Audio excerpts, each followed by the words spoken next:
The Senate will please come to order. The Senate will please come to order. All those not having privileges of the floor will please vacate the chamber. And with those on the floor and our guests in the gallery, please rise as we are led in prayer this morning by Father Joseph McLaughlin. He's with Holy Rosary Catholic Church in Buchanan, West Virginia. And then please remain standing as we are led in the pledge this morning by the junior senator from the 4th, Father McLaughlin. We remember that we are in God's holy presence. Loving Heavenly Father, thank you for the men and women who serve our state of West Virginia in leadership roles.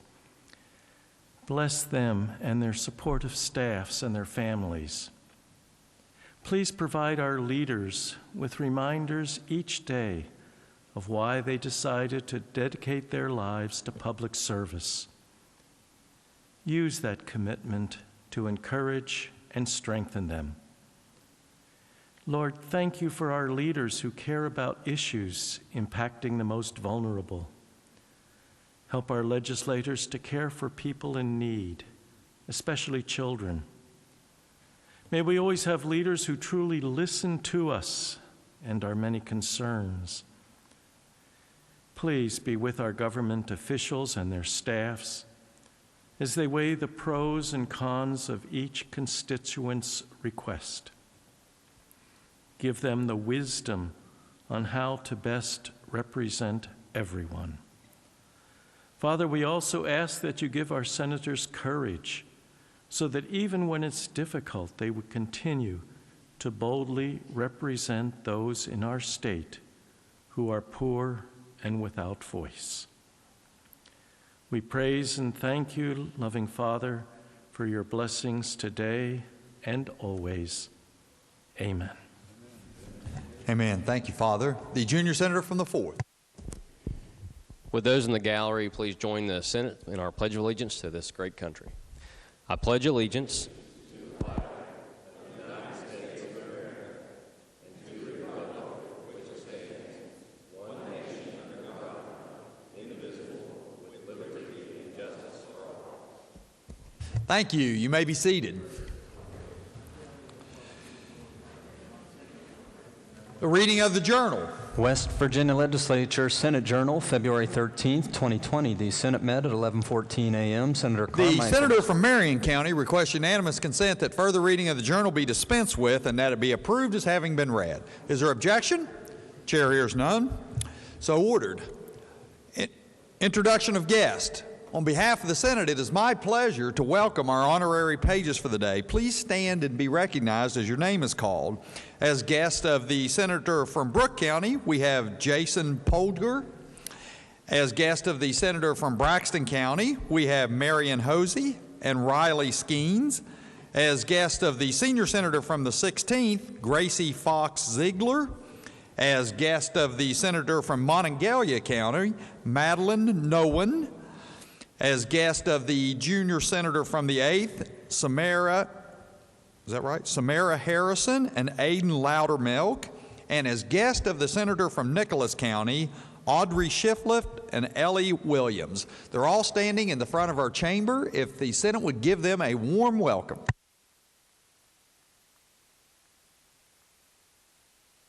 Thank you. You may be seated. Further introductions, the junior senator from the 17th.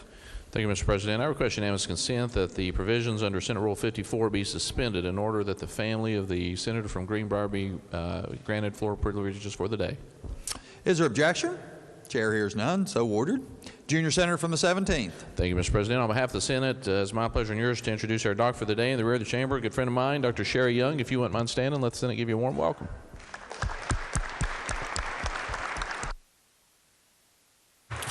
Further introductions, the senior senator from the 5th. Thank you, Mr. President. And on behalf of the senior senator from the 6th and the senator from Cabell, today is Rural Health Day, and in the gallery, I'm very pleased to say that we have 3 doctors that are from Wayne County. And I'm very proud of their accomplishments and that they're here today. And we wish them well as they move forward. Their names are Courtney Wellman, Casey Stickler, and Morgan Stickler. Could you stand?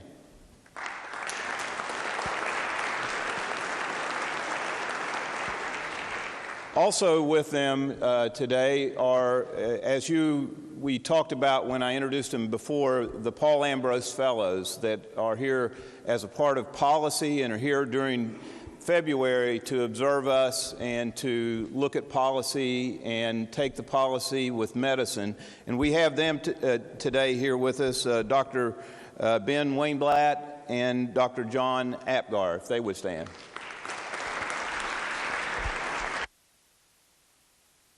The senator from Braxton County.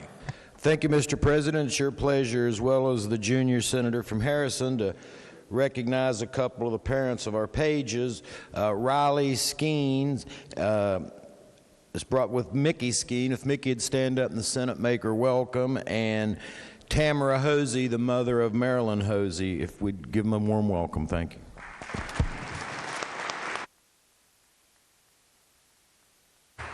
The senior senator from the 16th.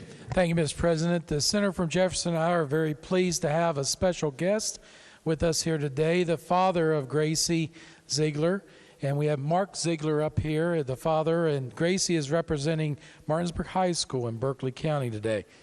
Please give Mark Ziegler a warm welcome.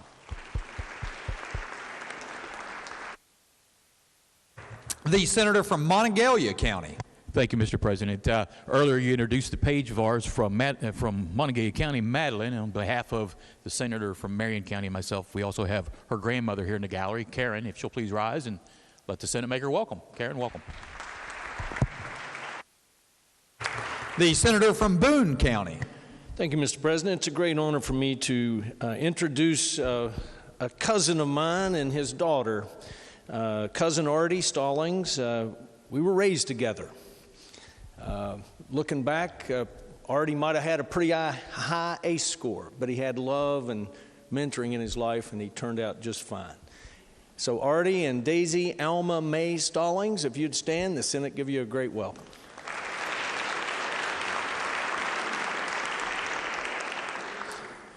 Further, Mr. President, it's a great honor to recognize some folks here from the students from the Osteopathic School Rural Health Initiative Program.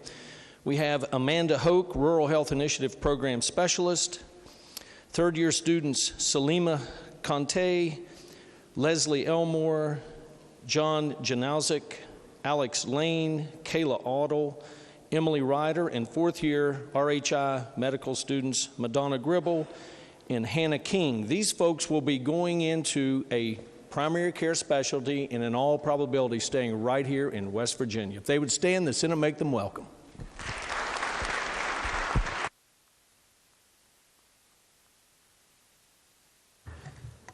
Further introduction, senator from Greenbrier County. Thank you, Mr. President. It's my joy to have some of my family members here today.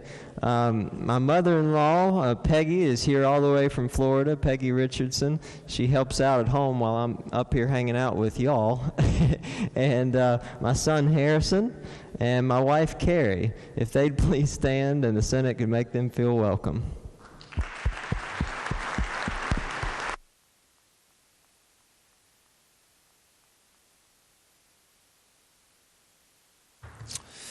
Thank you. Further introductions, the senator from Brooke County. Thank you, Mr. President. On behalf of myself and the senator from Ohio, the father of our page today, Joe Polgar, is in the North Gallery here. If he could stand, the Senate make him feel welcome.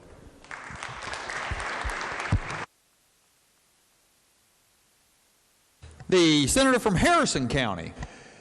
Thank you, Mr. President. I want to rise today. I know everybody probably has one, or a lot of us have one, but I wanted to recognize my Fraser Shingleton intern for this particular session. You know, they come down here and they stay with us for a week and they gain a lot of experience, and I've had a lot of great experiences with the ones in the past. I thought mine this year had some special notoriety because he is an ancestor of Ansel Hatfield and the Hatfield McCoys. And if Austin Hatfield will stand, be recognized.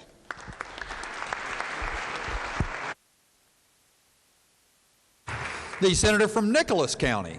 Thank you, Mr. President. On behalf of our pages and on behalf of our senior senator from Upshur County, I would like to introduce Andrea Williams, the mother of Ellie Williams, one of our pages today. And also I would like to introduce Heather Shiflett, the mother of Audra Shiflett today, if the Senate would make them welcome. The senator from Upshur County. Thank you, Mr. President. Today is Valentine's Day, and I'd like to greet, seated in the presidential gallery, my wife of 37 years. I had to stop and think a minute. But I'd like for her to stand, and the Senate, please make her welcome.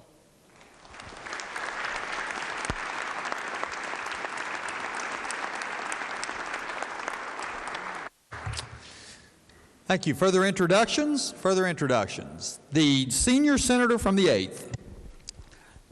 Thank you, Mr. President. On your behalf and my junior senator from the 8th's behalf, I've got two sets of introductions I'd like to make. In the gallery today with our Gold Star mothers is Stan White, Don Schilling, Glenn Jividen, B.J. Pack, Judy Phillip, Rick Scott, Debbie Scott, Diane Cooper, Dave and Mary Seville, Jack and Ronnie Cart, Linda Pritt, and Yolanda Wall. If they would stand and the Senate make them welcome, please.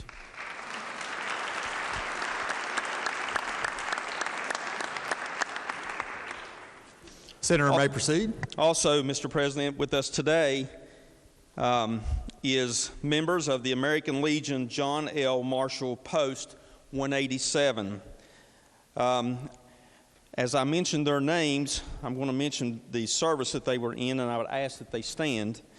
Delbert Brannon, United States Army. Kenny Bright, United States Navy. David Bush, United States Air Force. Curtis Grant, United States Army. Arnie Harrison, United States Air Force. Jim McDade, United States Marine Corps. And I'd ask the Senate to stand and give them a warm welcome.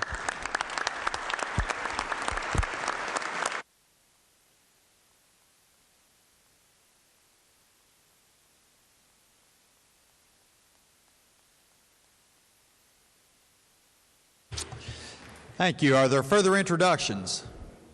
The junior senator from the 8th. Yes, thank you, Mr. President. On your behalf and on the senior senator from the 8th's behalf, I'd like to introduce Aiden Loudermilk, if he could stand, and his mother.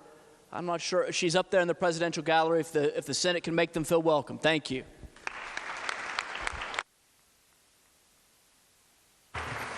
Thank you. Are there further introductions? Further introductions. Junior senator from the 17th. Thank you, Mr. President. I move the Senate stand a brief recess for the purpose of hearing from one of our Fraser Singleton interns, Abigail Schaefer, who is a junior from West Virginia Wesleyan College. Junior senator from the 17th moves that the Senate stand in brief recess for the purpose of hearing from an address from one of our Fraser Singleton interns. All those in favor will say aye. Those opposed, no. The ayes appear to have it. The ayes do have it. I declare the Senate in brief recess to hear an address by our Fraser Singleton intern.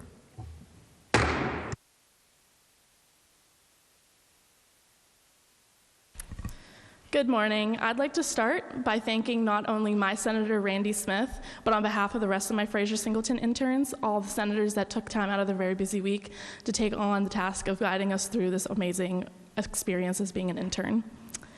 On Monday, I came in to the state capitol super nervous. I'm sure if you asked my senator, he would also agree with that statement. And standing here now, I'm still very nervous to be addressing you all, but I'm also very excited. The opportunity that I was given this week has been one definitely for the books and definitely has been an outline of my college career thus far. This week I've learned so many different things, and one of the many things I learned was to set up the committee rooms before committee, especially for Senator Smith's committee, and I really enjoyed doing that with one of the Herndon interns as well. Some of the other things I got to do was sit here in the Senate, and I also got the opportunity to head page as well, which was definitely an experience I really enjoyed. I also got to experience how dedicated and committed Senator Smith was to not only his county, but the people he also represents, which is something that really inspired me and showed me how amazing the state government here in West Virginia works. Once again, I'd like to thank not only Senator Smith, but also Senator Seipold, who all made me feel very welcomed with my experience so far this week.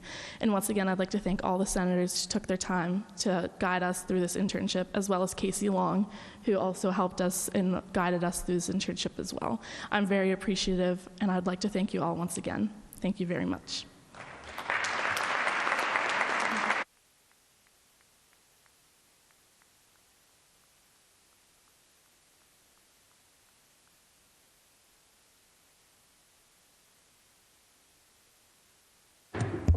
Senate will please be in order. Senate will please be in order. Communications from the House of Delegates. The Clerk of the House announced the passage by that body of committee substitute for House Bill 4088, disposition of funds from certain oil and natural gas wells due to unknown or unlocatable interest owners. Message will be received and referred to Committee on the Judiciary. House Bill 4113 relating to motor fuel excise taxes. Message will be received and referred to Committee on Finance. Committee substitute for House Bill 4158, allowing a person to manufacture a stated amount of alcoholic liquor for personal consumption. Message will be received and referred to Committee on the Judiciary. Committee substitute for House Bill 4398, relating to required courses of instruction. Message will be received and referred to Committee on Education. House Bill 4437, relating to the West Virginia Pay Card Program. Message will be received and referred to Committee on Finance. House Bill 4551, relating to subsidized adoption. Message will be received and referred to the Select Committee on Children and Families. Committee substitute for House Bill 4615, West Virginia Critical Infrastructure Protection Act. Message will be received and referred to the Committee on the Judiciary. House Bill 4655, permitting military personnel in areas where on-the-job emergency medicine is part of the training to be granted automatic EMS or EMT certification. Message will be received and referred to Committee on the Military. Committee substitute for House Bill 4706, relating to reports concerning funds due to unknown or unlocatable interest owners. Message will be received and referred to the Committee on the Judiciary. House Bill 4790, relating to career technical education for middle school students. Message will be received and referred to the Committee on Education. Are there further communications from the House of Delegates? No, sir. Are there communications from the Executive? There are none. Reports from standing committees. Your Committee on the Judiciary has had under consideration committee substitute for Senate Bill 6, allowing DOH issue permits for certain tractors with certain trailers not exceeding specified maximum axle weights, and reports the same back with the recommendation that it do pass. Respectfully submitted, Charles S. Trump IV, Chair. Report will be received. Your Committee on Health and Human Resources has had under consideration Senate Bill 29, relating to involuntary hospitalization order by physician in certain cases, and reports back a committee substitute for same, with the recommendation that the committee substitute do pass, but under the original double committee reference, first be referred to the Committee on the Judiciary. Respectfully submitted, Michael J. Maroney, Chair. Report will be received.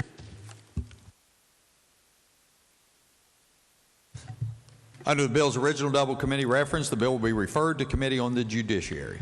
Your Committee on the Judiciary has had under consideration Senate Bill 204, providing for nonpartisan elections of county prosecuting attorneys, and reports back a committee substitute for same, with the recommendation that the committee substitute do pass. Respectfully submitted, Charles S. Trump IV, Chair. Report will be received.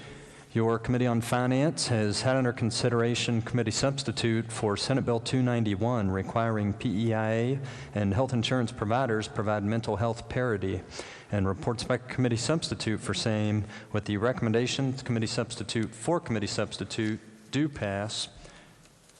Respectfully submitted, Craig Blair, Chair. Report will be received. Your Committee on Energy, Industry, and Mining has had under consideration Senate Bill 578, recalculating tax on generating, producing, or selling electricity from solar energy facilities, and reports the same back with the recommendation that it do pass, but under the original double committee reference, first be referred to the Committee on Finance. Respectfully submitted, Randy E. Smith, Chair. Report will be received. Under the original double committee reference, be referred to Committee on Finance. Your Committee on Health and Human Resources has had under consideration Senate Bill 648, providing dental coverage for adult Medicaid recipients, and reports back a committee substitute for same, with the recommendation that the committee substitute do pass, but under the original double committee reference, first be referred to the Committee on Finance. Respectfully submitted, Michael J. Maroney, Chair. Report will be received. Under the original double committee reference, be referred to the Committee on Finance. Your Committee on Education has had under consideration Senate Bill 652, authorizing school building authority to promulgate legislative rules, and reports the same back with the recommendation that it do pass. Respectfully submitted, Patricia Partes Rucker, Chair. Report will be received. Your Committee on Finance has had under consideration Senate Bill 655, relating to valuation of natural resources land property.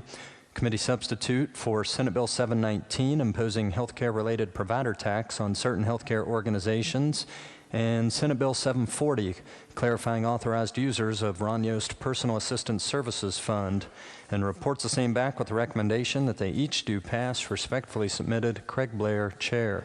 Report will be received. Your Committee on Government Organization has had under consideration Senate Bill 686, exempting contract and common carrier laws for certain vehicles, and reports back a committee substitute for same with the recommendation that the committee substitute do pass. Respectfully submitted, Mark R. Maynard, Chair. Report will be received. Your Committee on Government Organization has had under consideration Senate Bill 738, creating Flatwater Trail Commission, and reports back a committee substitute for same with the recommendation the committee substitute do pass, but under the original double committee reference, first be referred to the Committee on Finance. Respectfully submitted, Mark R. Maynard, Chair. Report will be received and referred to the Committee on Finance. Your Committee on Health and Human Resources has had under consideration Senate Bill 747, requiring Bureau for Public Health develop Diabetes Action Plan, Senate Bill 748, increasing awareness of palliative care services, and Senate Bill 767, relating to licensure of hospitals, and reports the same back with the recommendation that they each do pass. Respectfully submitted, Michael J. Maroney, Chair. Report will be received. Your Committee on Government Organization has had under consideration Senate Concurrent Resolution 25, requesting study on impact of future electromagnetic pulse catastrophe, and reports the same back with a recommendation that it be adopted. Respectfully submitted, Mark R. Maynard, Chair. Report will be received. Your Committee on Government Organization has had under consideration engrossed committee substitute for House Bill 4026, exempting businesses transporting scrap tires, waste tires, or other used tires from certain statutory provisions, and has amended same, and reports the same back with a recommendation that it do pass as amended. Respectfully submitted, Mark R. Maynard, Chair. Report will be received. Your Committee on the Judiciary has had under consideration engrossed House Bill 4501, relating to the ability to refuse offenders for commitment to a jail, and has amended same, and reports the same back with a recommendation that it do pass as amended. Respectfully submitted, Charles S. Trump IV, Chair. Report will be received. That's all I have, sir. Are there reports from select committees? There are none. Introduction of bills. The junior senator from the 17th. Thank you, Mr. President. I request unanimous consent that Senate Bill 781 through 796 be considered introduced, read by their titles, and referred to the appropriate committees as shown on the chamber automation system. Junior senator from the 17th requests unanimous consent that Senate Bill number 781 through Senate Bill number 796 be considered introduced, read by their titles, and referred to the appropriate committees as shown on the chamber automation system. Is there objection? Chair hears none, so ordered. Resolutions. Senate Concurrent Resolution 34 by Senator Pitzenbarger, Azinger, Baldwin, Facemeyer, Hamilton, and Romano, naming the U.S. Army Corporal Dane Hampton Hamrick Memorial Bridge. Resolution will lie over one day.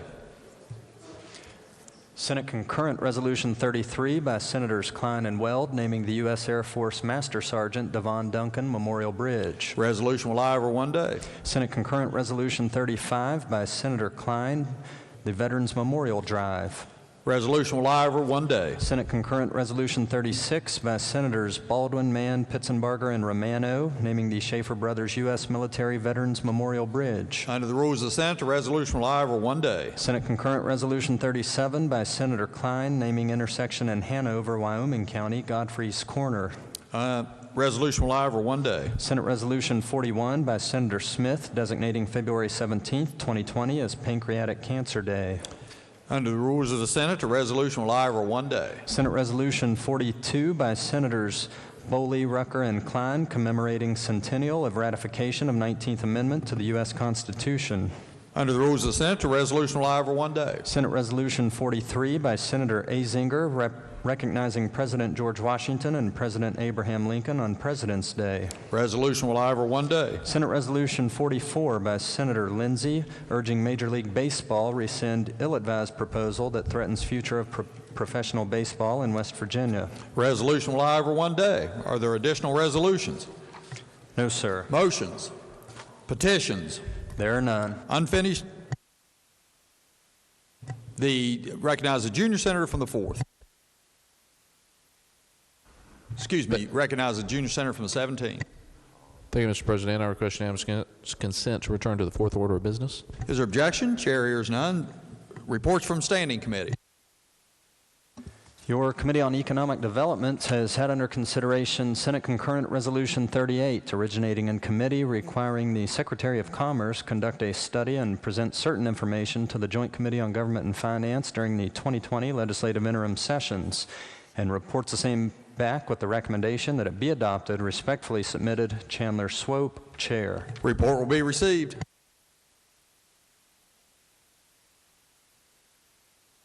Junior senator from the 17th. Thank you, Mr. President. I request unanimous consent to move the bill to the Committee on Rules. Is there objection? Chair hears none. So ordered. Unfinished business. Senate Concurrent Resolution 30, naming the Stanley W. and Evelyn C. Memorial Bridge. Resolution will be referred to Committee on Transportation and Infrastructure. Senate Concurrent Resolution 31, naming the U.S. Marine Corps Private First Class Manuel P. Marcos Memorial Bridge. Resolution will be referred to Committee on Transportation and Infrastructure. Senate Concurrent Resolution 32, naming the U.S. Marine Corps Private First Class James R. Johnny Corder Memorial Bridge. Resolution will be referred to Committee on Transportation and Infrastructure. Senate Resolution 40, recognizing West Virginia Gold Star mothers for dedication and commitment to veterans and families. The senior senator from the 8th. Thank you, Mr. President. I request unanimous consent that the resolution be taken up for immediate consideration, that the committee reference be dispensed with, and that the resolution be placed upon its adoption. Is there objection? Chair hears none. The clerk will please read the resolution. Senate Resolution 40, recognizing West Virginia Gold Star mothers for their dedication and commitment to veterans and their families. The question before the Senate is adoption of the resolution. Is there discussion? The senior senator from the 8th. Thank you, Mr. President. When the United States entered World War I, there was a 23-year-old by the name of George von Seibold of Washington, D.C., and he volunteered. George's dream was of flying airplanes. The U.S. Signal Corps, which was the air wing of the United States Army, was being formed, so George was sent to Canada for training. He was then deployed to England to serve in the British Royal Flying Corps. He soon left for combat duty in France. George was a good son who regularly sent letters to his home to his mother, Grace Darling Seibold. To occupy her mind and hands, Miss Seibold began visiting servicemen in local hospitals. Then suddenly the letters from George stopped. Miss Seibold continued to visit the hospitalized veterans, praying that she would find her son among the injured. The Seibold family received confirmation of their son's death on November the 4th, 1918, through a family member in Paris. George's body was never recovered. Ms. Seibold devoted her time to injured veterans and to supporting other mothers whose sons had died in service to our country. The mothers who cared for hospitalized veterans, many of whom were far from their families. The Mothers Organization was eventually named after the gold star that the families hung in their windows in honor of deceased veterans. On June the 4th, 1928, 25 mothers gathered in Washington, D.C. to establish the American Gold Star Mothers. The West Virginia Gold Star Mothers organization was established in the fall of 2012. Their goals are serving veterans and their families, aiding wounded warriors, honoring the memory of the fallen, promoting service to our country, teaching lessons of patriotism, inspiring respect of our country, and supporting all Gold Star mothers and their families. The West Virginia Gold Star Mothers do amazing volunteer work for our veterans. They operate a medical foster program to keep the veterans in homes instead of nursing homes. They help veterans in need of pay for living expenses. They provide Gold Star family assistance, including emergency travel funds, and help with living expenses and medical care. They provide supplies for homeless veterans through the Rourke Sullivan Lifeway Center here in Charleston. They provide honoring and remembering flags to West Virginia cities, parks, and cemeteries. They fundraise to support reefs across America. They place 2,500 reefs on graves of West Virginia veterans. They have planted groves of memorial trees in Canaan Valley, Beach Fork, and Burlington. They organize a motorcycle ride to raise funds to sustain Camp Dawson's Gold Star Family Retreat, the Woody Williams Foundation, and the West Virginia Gold Star Mothers. By volunteering, West Virginia Gold Star Mothers honor the sacrifice of the beloved children. They serve so that their sons and daughters are never forgotten. Mr. President, with us today, we have the Gold Star Mothers here, dressed in their whites, which is a symbol of purity of their sacrifice. With them is Shirley White, Emma Johnson, Belinda Jividen, Rose Sheeling, Teresa Brown, Terry Cunningham, Vicki Maddox, and Barbara Albrick. They are here today escorted by the West Virginia Air National Guard. Mr. President, it's an honor and a blessing for me to be a part of this today. And Mr. President, I urge adoption of the resolution. Is there further discussion? Further discussion. Recognize Senator from Brooke County. Thank you, Mr. President. It would have been a little over 8 years ago, the day that I left for Afghanistan. And the thing that I remember most vividly about that day is seeing my mom stand outside the house as I pulled away from our house to leave for about a 10-month deployment. And the one thing that I remember most vividly about the day that I came home is seeing my mom standing outside of our home holding my little dog Winston. And what a relief it must have been for her that day. The thing that I felt the most concern about while I was deployed was if something would have happened to me, how my mother would have dealt with it and how it would have impacted her. What we see behind us is the true cost of war, the true impact of serving our nation, and the families that are left behind, and the mothers of sons who have not come home, like so many of us were so fortunate to. And I think that's something that we all need to be cognizant of, is that on Veterans Visibility Day, we had the veterans here who were fortunate enough to come home and play a part in our state. But what we have with us today, to all the members, are those who are here still with us in West Virginia when their loved ones have made the ultimate sacrifice to our nation. And so as I can see my mom standing there the day that I left and the day that I came home, there are a lot of moms around this country, too many in my mind, who didn't have that same homecoming. And so I think that it is all that we can do to honor those who are still here with us and who honor the ones who came home, the work that they do for the ones who came home, who carry with them the burdens, both physically and mentally, of war.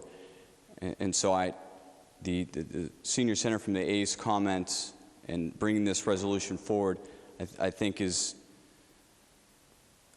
just a small part of what we can do, Mr. President. And so I urge adoption of the amendment or resolution.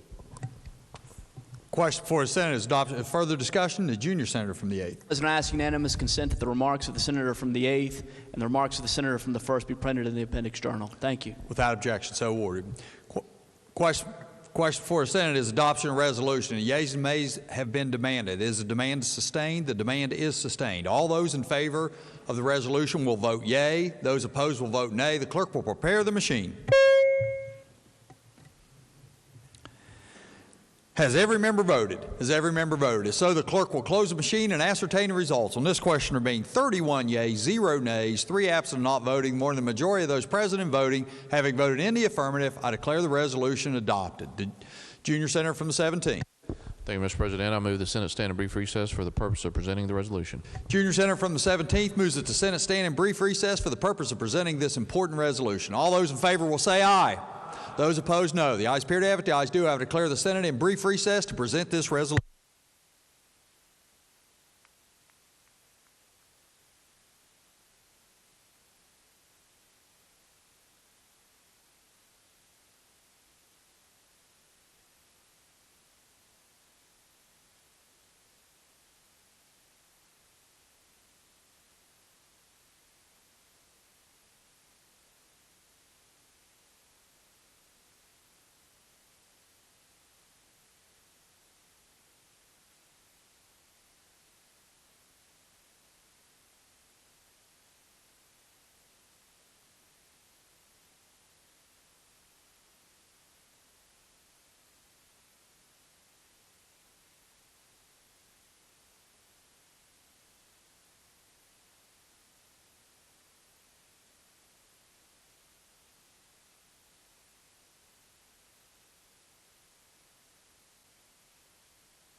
Senate will please come to order. The Senate will please come to order.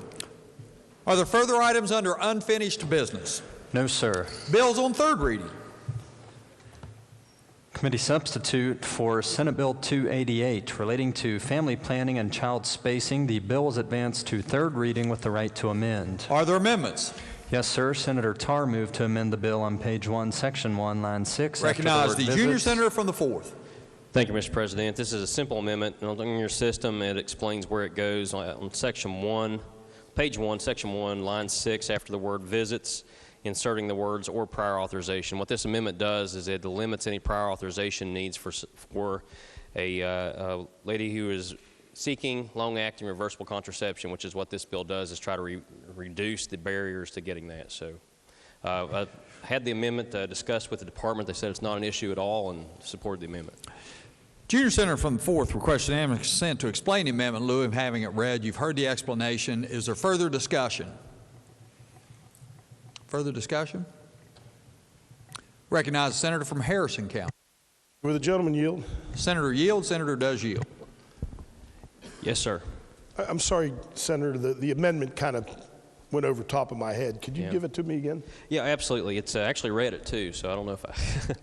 It says on page 1, section 1, line 6, after the word visits, inserting the words or prior authorization. So right now it says it can't limit the number of visits that are needed to get the long-acting reversible contraception. This also says that they cannot require prior authorization as well. And the purpose of this, the bill itself, is to encourage women to be able to obtain these long-acting reversible contraceptives? Yes. Well, it's, as far as encouraging, it's not necessarily to encourage them. It's a way to reduce the barriers to access to it. So that they don't have to have as many visits to the physician to have it implanted or whatever the case may be? Well, for the amendment, the amendment doesn't address the visits. The amendment addresses the prior authorization process.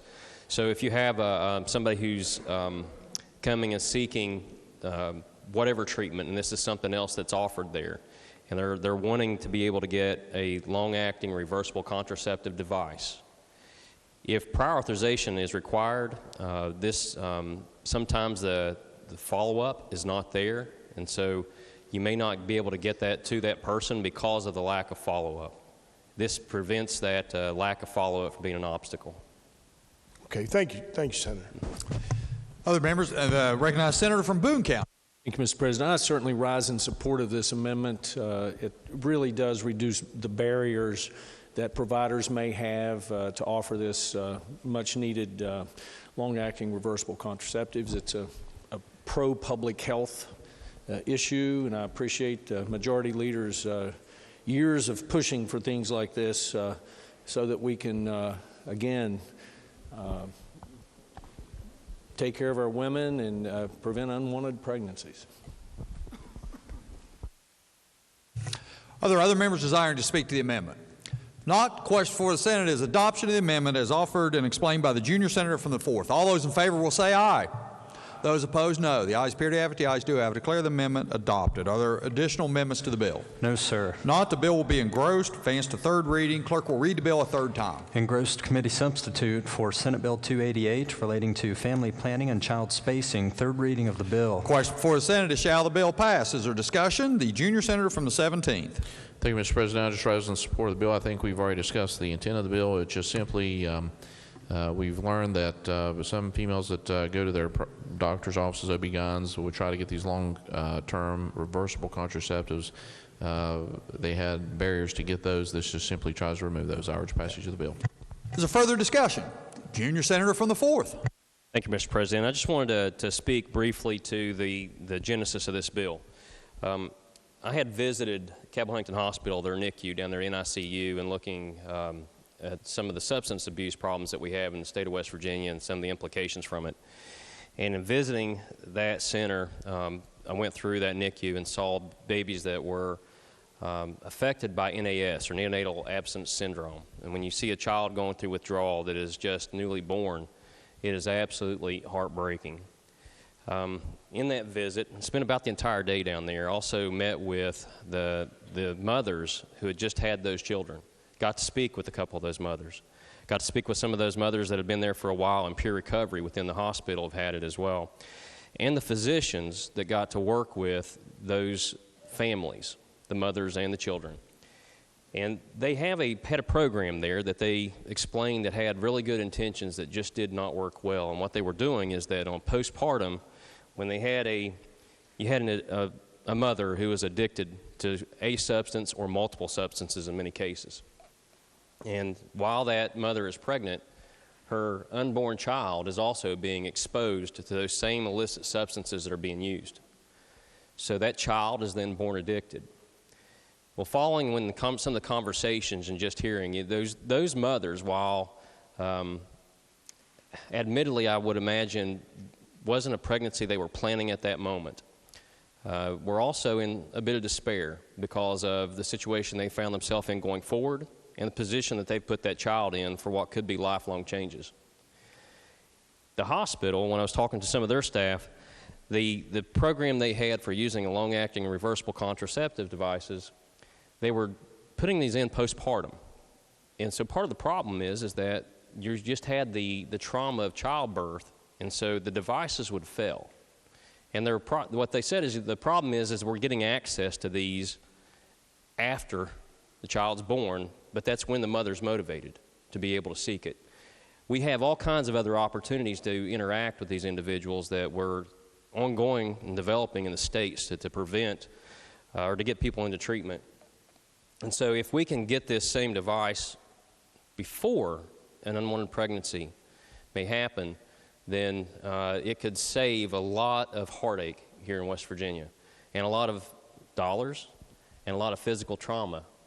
And so there was something that was removed from this bill, and I just want to go through and read that was a legislative intent that went through committee and express why I went through to have this bill introduced. And I want to thank the majority leader for running this through his committee on the families and children. And those legislative findings says that neonatal abstinence syndrome occurs after a mother exposes her preborn child to illicit drugs, then the drug is discontinued suddenly at birth. Neonatal abstinence syndrome involves multiple systems in the infant's body. Infants with NAS often require longer hospital stays to monitor and treat withdrawal symptoms such as tremors, feeding difficulties, excessive crying, and sensitivity to stimuli. From 2009 to 2014, which is where we really saw an escalation of this nationwide and in West Virginia, the rate of neonatal abstinence syndrome increased from 18 to 51.2 births per 1,000 births in West Virginia. During that same time, the national rate increased from 5 to 10.7. So we went from about a little over 3 times the national average to a little over, right at around 5 times the national average. The degree of long-term harmful impact from NAS is unknown right now, and it could have devastating and generational consequences on these children's health and prosperity. People that are in the active throes of addiction have impaired decision-making and sometimes circumstances because some of these women are trafficked or they're trading sex for drugs and result in these pregnancies. So combined with the use of illicit substances, it leads to exposing these unborn children to harmful illicit substances. So the intent of this legislation, and this is the senator from Harris was asking about the bill, and this is the intent of this legislation as far as from my intent of introducing it, is that West Virginia take a proactive approach to preventing exposure of unborn children to illicit substances by outreach, education, facilitation, and provision of convenient, free, and effective pregnancy prevention for individuals at risk for pregnancy during addiction. So I support passage of this bill. Thank you, Mr. President. Further discussion? If not, all those, the question before the Senate is, shall the bill pass? All those in favor will vote yea. Those opposed will vote nay. The clerk will prepare the machine. Has every member voted? Has every member voted? So the clerk will close the machine and ascertain the results. On this question being 31 yeas, 0 nays, 3 absent not voting, more than the majority of those present and voting having voted in the affirmative, I declare the bill passed. The clerk will communicate the action of the Senate to the House. Engrossed committee substitute for Senate Bill 554 relating to termination, expiration, or cancellation of oil or natural gas leases. Third reading of the bill. Question before the Senate is shall the bill pass? Is there discussion? The senator from Morgan County. Thank you, Mr. President. The Judiciary Committee substitute for the Energy Committee substitute for Senate Bill 554 would enact a single new section of the state code. And it would go in Chapter 36, which is the state's Article 4 covenants, and it would be designated as Section 9B, addressing the release of terminated, expired, or canceled oil or natural gas leases. So the whole purpose of this bill is to provide an expedited and outside of litigation methodology for the determination, if possible, of whether or not an oil or gas lease is expired or terminated. And what it does is allows a lessor who believes that a lease is expired or terminated to provide notice to the lessee. And the first part of the bill, first subsection, provide that what the notice has to contain. The claim that the lease is terminated or expired, and a whole bunch of other information. That the lessee has a duty to provide a release, something recordable to say this because the lease is expired or terminated, a release of record to show that that's the case, and that it no longer operates as an estate or encumbrance upon the property or the mineral interest. And a notice tells the lessee that if the lessee disputes the fact of whether or not the lease is terminated or expired, they have a right to respond within 60 days and set forth the reasons why the lessee thinks the lessor is incorrect. And there's a whole bunch of information in this subsection that has to be provided by the lessor to the lessee.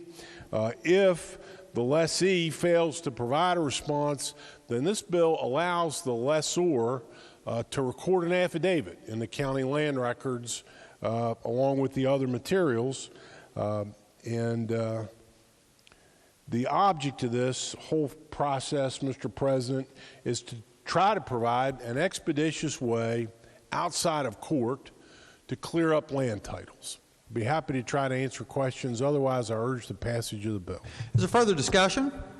Not, all those in favor will vote yea, those opposed will vote nay. The clerk will prepare the machine.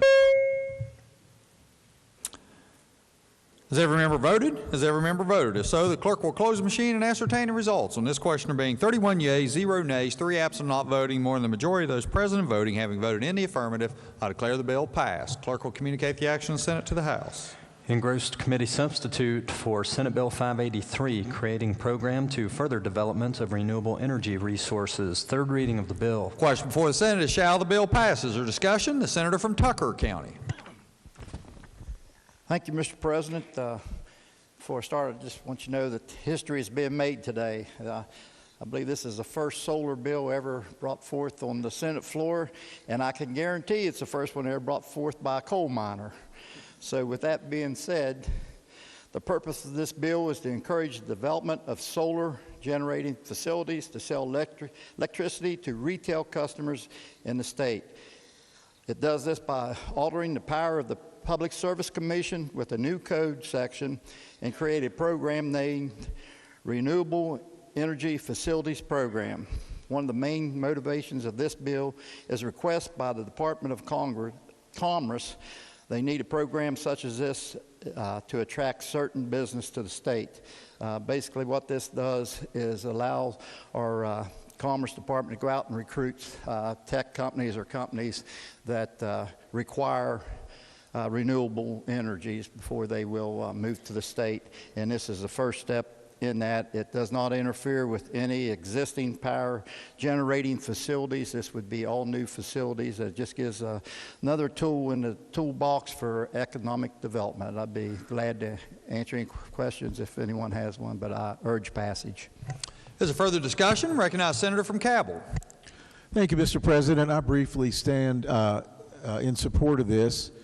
There has been some misinformation out there This is not in any way going to be a negative thing for our fossil fuel industry. But what it does, it opens the door to Fortune 500 companies who have closed the door to having new locations, new jobs, bring industry into our state because we have zero solar footprint. So it's going to allow us to have growth.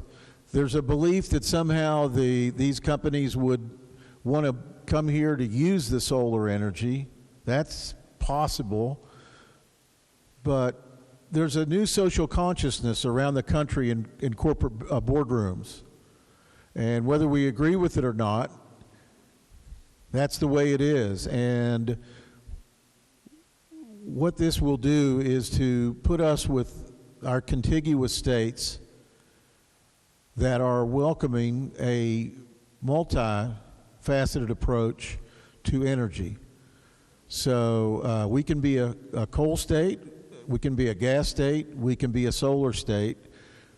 At the most, we're probably looking at a 3% ceiling on the solar facet of our economy as it's compared to the other options. So I appreciate my energy chair bringing this matter before us, and I urge passage. Further discussion, the senator from Wetzel County. Thank you, Mr. President. I too rise in support of this bill. It is very important to West Virginia's future. My remarks do not mean in any way that I do not support our coal or natural gas industry. The coal industry in West Virginia has provided thousands and thousands of jobs and many millions of dollars in wages and taxes that support our state and our community. It continues to do so today. The natural gas industry, like coal, is also supporting our economy, and the potential for downstream development in this industry is unlimited. We currently have 3 wonderful energy products to sell when we consider that we also generate some wind energy. As we approach a vote on this legislation today, I'm reminded of a segment in John Nesbitt's book, Megatrends 2000, which I believe was published in the 1980s, where he cited the demise of the railroads in our nation due to poor vision as to what the future would demand. He stated that the New York Central Railroad could possibly be the largest airline operating in that day if they had looked at themselves as being in the transportation business instead of being a railroad. The demands of their customers changed, and because of their unwillingness to change, they were soon out of business. Consumer energy demands are changing. We too must look to how we produce energy so we can meet the customer's demands. If we don't have the product they're looking for, they will go somewhere else. They will go where they can find it. A store only selling buggy whips today will struggle because there's little or no demand for that product. Many of today's companies are going green and demand a different product than coal or natural gas. We have been blessed in West Virginia with an abundance of those natural resources, and we continue to sell those into the market. We need to add solar to our inventory of products that we sell. West Virginia needs to be known as the energy state. We do not need to collapse like the New York Central because we do not embrace change. Mr. President, I urge passage. Other members desiring to speak to the bill? Not. All those in favor will vote yea. Those opposed will vote nay. The clerk will prepare the machine. Has every member voted? Has every member voted? So the clerk will close the machine, ascertain the results. On this question being 30 yeas, the clerk will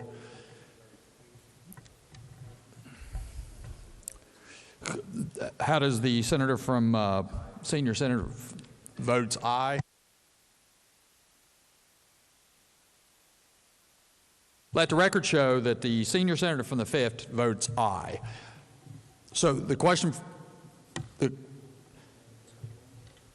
Question being answered 31 yeas, 0 nays, 3 absent and not voting, more than the majority of those present and voting having voted in the affirmative, I declare the bill passed. Clerk has a title amendment. Senator Smith moved to amend the title of the bill. Question before the Senate is adoption of title amendment. All those in favor will say aye. Those opposed, no. The ayes appear to have it. The ayes do have it. Declare the title amendment adopted. Clerk will communicate the action of the Senate to the House. Engrossed Senate Bill 733, recognizing political party status. Third reading of the bill. Question before the Senate is shall the bill pass? Is there discussion? The Senator from Morgan County. Thank you, Mr. President. Senate Bill 733 amends a single section of the state code. It's in Chapter 3, which is our elections code, Article 1, which are definitions and general provisions. The amendment is to Section 8. So under existing law in Section 8, that section defines what constitutes a political party in West Virginia. And the current law says an affiliation of voters which at the last preceding general election polled for its candidate for governor at least 1%. This bill will add the president, the race for president to that. So it's governor or president. And that way, really what it's about is it allows those parties, they get a column or a space on the ballot. So we have national parties that if they poll 1% in the last election for president, they get a column on the West Virginia ballot. That could be the Constitution Party or the Green Party or the Libertarian Party, et cetera. So a candidate for president in one of those parties could preserve a ballot space for the party for the next election, even if the party did not have a candidate for governor of West Virginia or one who drew 1% of the vote. Mr. President, be happy to try to answer questions. Otherwise, I urge the bill's passage. There's further discussion. Senator from Harrison County. Thank you, Mr. President. Senator from Morgan yield. Senator yield. Senator does yield. Yes. Senator, evidently this went through the Judiciary Committee. I was either asleep or absent. I'm not sure which one because I don't remember it. But am I to understand that the sum votes of all the candidates, if they total more than 1%, then that becomes a party that appears on our ballot? That's correct. But right now, under current law, it's just limited to gubernatorial candidates. Right. So we're just adding president. I see that. I mean, do we have any idea how many parties that would put on the next ballot? No. I mean, my only concern would be is, we'd end up like a parliamentarian government where we have, 30 different parties on there. It really could make voting difficult in today's day and age. You know what? I don't know the answer to that question in terms of the 2016 election. If there were other parties, third parties, let's say parties other than the Democratic Party or the Republican Party, who had candidates that drew more than 1% of the vote in West Virginia, I don't know. I know traditionally the Libertarian Party has a national candidate for president. The Green Party has. Mountain Party, I think, I'm not sure they've had a presidential candidate, but they have other candidates. The Mountain Party, I think, is affiliated in some fashion with the Green Party, at least at the national level. I'm just concerned whether we're opening the door to because 1%, when you think about it statewide and all their candidates, not just one candidate, that could generate a lot of really obscure parties being on the ballot. If there was specific testimony on that point when we considered the bill in judiciary, I don't remember it. I'm sorry. Thank you, and I apologize for not being more attentive or being there on that day. Thank you, Mr. Chairman. Further discussion? Not all those in favor will vote yea. Those opposed will vote nay. The clerk will prepare the machine.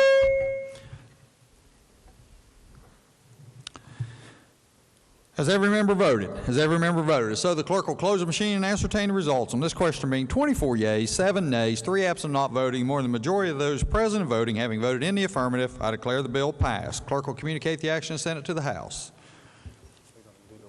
Yeah, we're going to lay it up.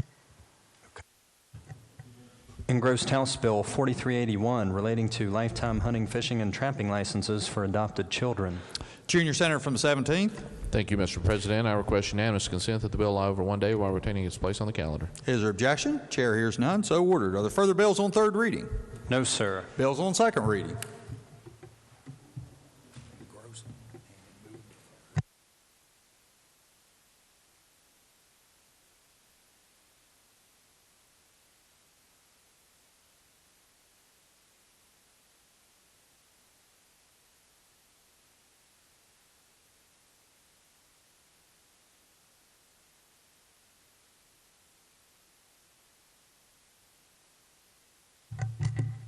Bill's on second reading. Committee substitute for Senate Bill 265, authorizing DEP to develop reclamation of abandoned and dilapidated properties program. Second reading of the bill. Are there amendments to the bill? No, sir. If not, the bill will be advanced and goes to third reading. Committee substitute for Senate Bill 279, requiring dental insurance plans on or assignment made in writing by person covered. Second reading of the bill. Are there amendments? No, sir. If not, the bill will be engrossed and advanced to third reading. Committee substitute for Senate Bill 285, eliminating West Virginia Greyhound Breeding Development Fund. Are there amendments to the bill? Junior Senator from the 17th. Thank you, Mr. President. I request unanimous consent that the bill will lie over one day while obtaining its place on the calendar. Is there objection? Chair hears none. So ordered. Committee substitute for Senate Bill 306, licensing of drivers utilizing bioptic telescopic devices. Second reading of the bill. Are there amendments to the bill? No, sir. If not, the bill will be engrossed and advanced to third reading. Committee substitute for Senate Bill 490, relating to criminal offenses against agricultural facilities. Second reading of the bill. Are there amendments to the bill? Yes, sir. Senator Trump moved to amend the bill by striking out everything after the enacting clause. The Senator from Morgan. Thank you, Mr. President. I request unanimous consent to explain the amendment in lieu of having it read. Is there objection? Chair hears none. Senator may proceed. Thank you, Mr. President. The amendment is a strike and insert amendment, making some changes to the single section of the bill that would be created by this committee substitute. The bill and the strike and insert amendment create a new section in Article 3B of Chapter 61 of the Code relating to an offense, creating some new offenses regarding trespassing and crimes related to animal and crop facilities. This bill is designed to address what is essentially agri-terrorism or agricultural trespasses. The first part of the strike and insert amendment defines some terms, defines animals or crop facility, crop. The offenses are set forth in subsections B and C and D. Subsection B defines a new offense: any person who willfully trespasses on the property of another which constitutes an animal or crop facility with the intent to steal, it says commit larceny, destroy property, or disrupt the operation of the facility, is guilty of willful trespass upon an animal or crop facility. Subsection C defines a conspiracy offense. Any person who conspires with another to violate subsection B and commits an overt act in the furtherance of the conspiracy is guilty of a felony. Subsection D prescribes penalties. There are enhanced penalties for second subsequent offenses. The bill makes clear that an owner of an agricultural facility can bring an action in court for injunctive relief to prevent that sort of thing. And the circuit court has authority to grant injunctive relief. I'll be happy to try to answer questions, Mr. President. Otherwise, I urge the adoption of the strike and insert amendment. Is there discussion on the amendment? Chair hears none. The question pending before the House, the Senate then, is the adoption of the amendment by the Senator from Morgan. All in favor say aye. Aye. All opposed? Ayes appear to have it. The ayes do have it. The amendment is so adopted. Are there further amendments to the bill? No, sir. The bill will be engrossed and advanced to third reading. Committee substitute for Senate Bill 589, creating critical needs failing systems sub-account. Second reading of the bill. Are there amendments to the bill? No, sir. If not, the bill will be engrossed and advanced to third reading. Committee substitute for Senate Bill 597, relating to judicial branch members' salaries and pensions. Second reading of the bill. Are there amendments to the bill? No, sir. If not, the bill will be engrossed and advanced to third reading. Committee substitute for Senate Bill 702, designating specific grade levels in which nutrition and physical fitness programs are Ziegler taught. Second reading of the bill. Are there amendments to the bill? No, sir. If not, the bill be engrossed and advanced to third reading. Senate Bill 703, increasing earning limit for employees who accept separation incentives. Second reading of the bill. Are there amendments? No, sir. If not, the bill be engrossed and advanced to third reading. Committee substitute for Senate Bill 706, clarifying duties of law enforcement training and certification subcommittee. Second reading of the bill. Are there amendments to the bill? No, sir. If not, it will be engrossed and advanced to third reading. Senate Bill 712, correcting name of forensic analysis laboratory. Second reading of the bill. Are there amendments? No, sir. If not, the bill be engrossed and advanced to third reading. Committee substitute for Senate Bill 746, providing contracted managed care companies access to uniform maternal screening tools. Second reading of the bill. Are there amendments? No, sir. If not, the bill be engrossed and advanced to third reading. Engrossed committee substitute for House Bill 2497, relating to the whistleblower law. Second reading of the bill. Are there amendments? Yes, sir. The Committee on the Judiciary moved to amend the bill by striking out everything after the enacting clause. Senator from Morgan. Thank you, Mr. President. I request unanimous consent to explain the amendment in lieu of having it read. Senator from Morgan County requests unanimous consent that the amendment be explained in lieu of having it read. Is there objection? Chair hears none. Senator may proceed. Thank you, Mr. President. The Judiciary Committee adopted and recommended a strike and insert amendment for the whole bill and making some changes in the, let's see, 3 sections. There are 3 sections that are amended, would be amended by the bill, and same with the strike and insert amendment. They're all existing sections of code.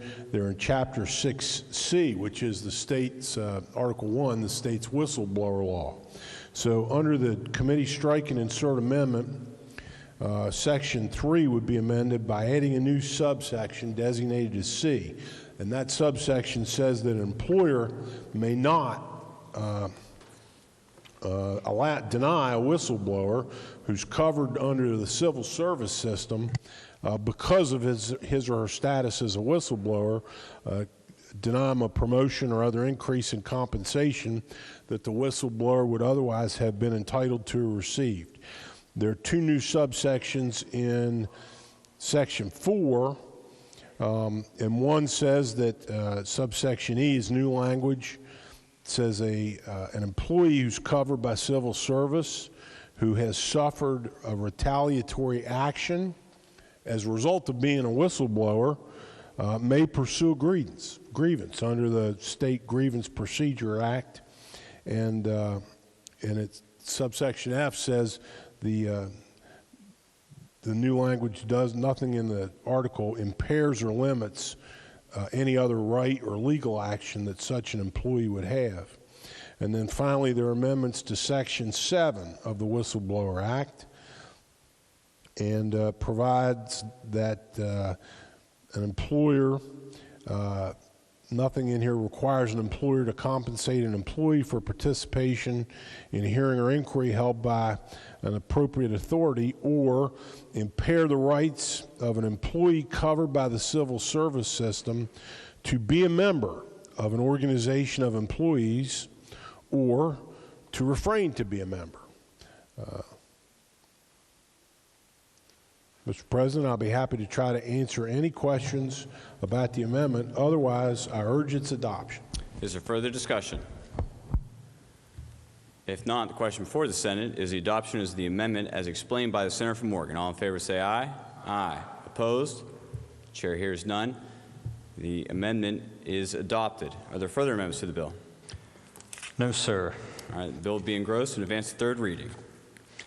Further bills. Engrossed House Bill 4166, prohibiting certain sex offenders from being in a supervisory position over children. Second reading of the bill. Are there amendments to the bill? No, sir. The bill will be advanced to third reading.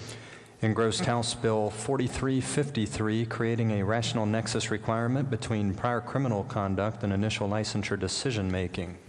Junior Senator from the 17th. Thank you, Mr. President. I request unanimous consent that the bill lie over 1 day while retaining its place on the calendar. Is there objection? Chair hears none. The bill will lie over. Engrossed committee substitute for House Bill 4470, relating to persons 18 years of age or older in the custody of the Bureau of Juvenile Services. Second reading of the bill. Are there amendments to the bill? No, sir. If not, the bill will be advanced. Engrossed House Bill 4476, providing for the timely and efficient collection, submission, testing, retention, and disposition of forensic evidence in sexual assault cases. Second reading of the bill. Are there amendments to the bill? Yes, sir. The Committee on the Judiciary moved to amend the bill by striking out everything after the enacting clause. Senator from Morgan. Thank you, Mr. President. I request unanimous consent to explain the amendment in lieu of having it read. Senator from Morgan County requests unanimous consent to explain the amendment in lieu of having it read. Is there objection? Chair hears none. Senator may proceed. Thank you, Mr. President. The Judiciary Committee amendment is a strike and insert amendment. This bill relates to Sexual Assault Examination Network. It's in Chapter 15, Article 9B of the Code, and there are amendments to Section 1. We create a new section in the strike and insert amendment, Section 1A, a definition section, which defines terms. The terms defined in this section are biological evidence, DNA, non-reported kit, sexual assault forensic examination kit, sexual offense. And those terms are all defined in that section. There are amendments to the other sections. The bill in Section 3 requires that the Division of Administrative Services, Justice and Community Service section on or before December 20th of December 1st, 2020, has to develop a written plan to prioritize the testing of kits, ensure that all kits are tested, establish a tracking system and additional protocols, and make reports. There are other amendments to Section 7 which require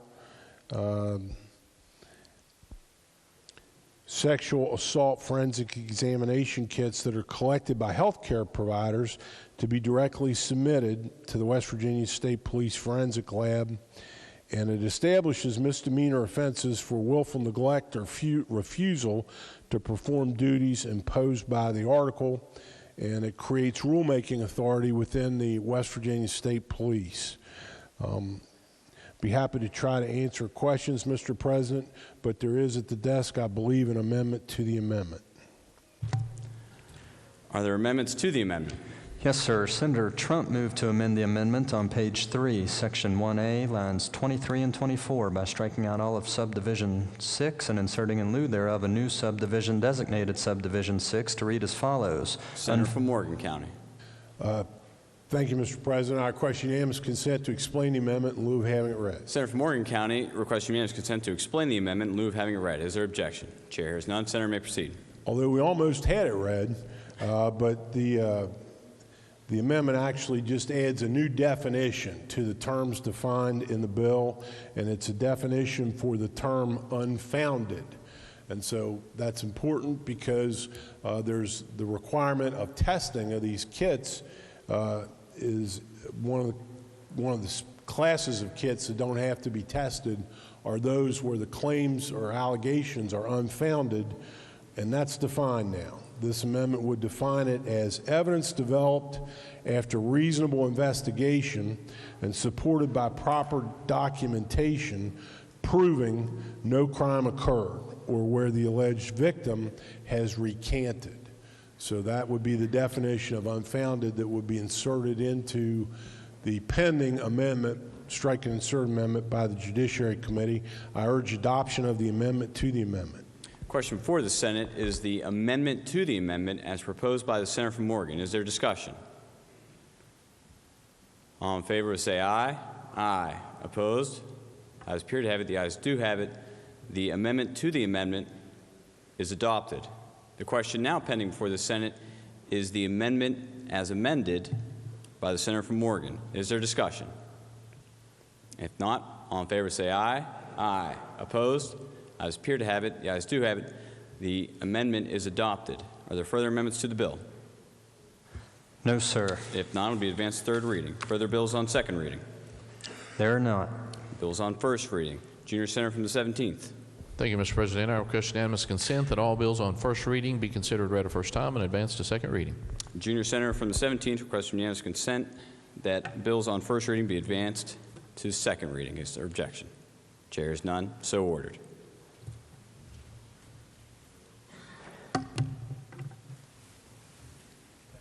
Introduction of guests. The Senior Center from the 5th. Oh, that's okay. Introduction of guests. Senator from Preston. Thank you, Mr. President. The National Youth Science Camp, held in West Virginia since 1963 centennial year to motivate the nation's best to provide leadership in science and technology, has many outstanding alums who regard their experience in West Virginia as transformative. Outstanding alums include Wes Bush, retired chairman and CEO of Northrop Grumman; Robert Mercer, inventor of the voice recognition technology; Marissa Mayer, former Google vice president, instrumental in developing Google Search; and Rudy Tanzi, global leader in search for a cure to Alzheimer's. These are some of our trustees who recently contributed to begin STEM programs throughout West Virginia, operating out of a STEM education center in Tucker County. You see depicted in the handout I've placed on every desk. It's right here. Some of the science camp alumni who contributed to help the foundation acquire this state-of-the-art facility are in the North Gallery. I would like to ask those who have arrived for a meeting in Charleston today to stand to be recognized. I understand there was a delayed flight, so some of them may not be present. One of them is Dr. David Hackelman, a leader in inkjet printing technology for HP. Another is Dr. James Schumann, retired education professor who is now a leader in the effort to develop STEM instruction for West Virginia students. The executive director of the foundation, Dr. Andrew Blackwood, is also with them. Please give your attention and support to the modest funding of the foundation needs to continue and expand STEM programs for West Virginia students. Now, on behalf of the senator from Tucker County and myself, we're pleased to have them here in the Senate. Please make them welcome.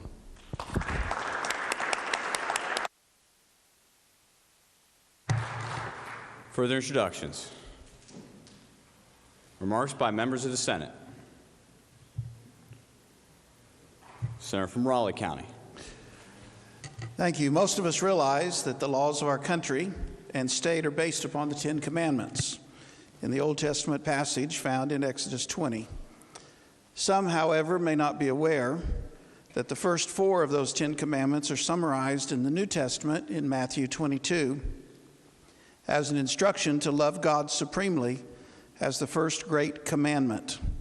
Then the last 6 of the 10 commandments are also summarized as the second great commandment, namely, love thy neighbor as thyself. Love may be defined as seeking the highest good of the object of that love. Therefore, when we love something or someone, we seek its highest good at all times. I love my wife, therefore I unselfishly seek her highest good. The same goes with my children and grandchildren. This being February 14th, Valentine's Day, I believe it to be appropriate to remind this body that everything we do as servant legislators is to be motivated by that second commandment, love thy neighbor as thyself. As we work and wrangle through the legislative process, we are to be motivated by love for the people of our great state, seek to make wise decisions for their present and future benefit, and not repeat any detrimental mistakes of the past. I urge the governor and his staff, all state employees, the 134 legislators, and our support staff to rise to the occasion for which we've been called, and that is to love one another to the best of our ability and fulfill the second great commandment by keeping the highest good of West Virginians in mind as we proceed through the remaining 3 weeks of this session. As a pastor, I would be remiss if I didn't remind people to not ignore the first and great commandment, to love God supremely also. Life is way too short and eternity is way too long to neglect these truths. Therefore, I want to publicly and without hesitation go on record and communicate to everyone in this Capitol and to those scattered across our great state that I love each and every one of you and wish upon all of us the ability to experience nothing but God's best blessings. I thank you for allowing me to share the thoughts of my heart today on Valentine's Day. Further remarks? Miscellaneous business. Senior Senator from the 5th. Mr. President, I have filed a voting sentiment with the clerk. Clerk will report the voting sentiment. Had Senator Plymel been present in the chamber on February 5th, 2020, he would have voted yea on the passage of the following bills: House Bill 4091, House Bill 4393. He would have voted nay on Senate Joint Resolution 7. Senior Senator from the 5th. Mr. President, I ask unanimous consent that the voting sentiment be recorded in the journal as reported. Senior Senator from the 5th moves that the voting sentiment be recorded in the appendix of the journal. Is there objection? Chair has none. So ordered. Junior Senator from the 17th. Thank you, Mr. President. I just request unanimous consent that the comments by our senator from Raleigh be printed in the appendix of the journal. Is there objection? Chair has none. So ordered. Junior Senator from the 17th.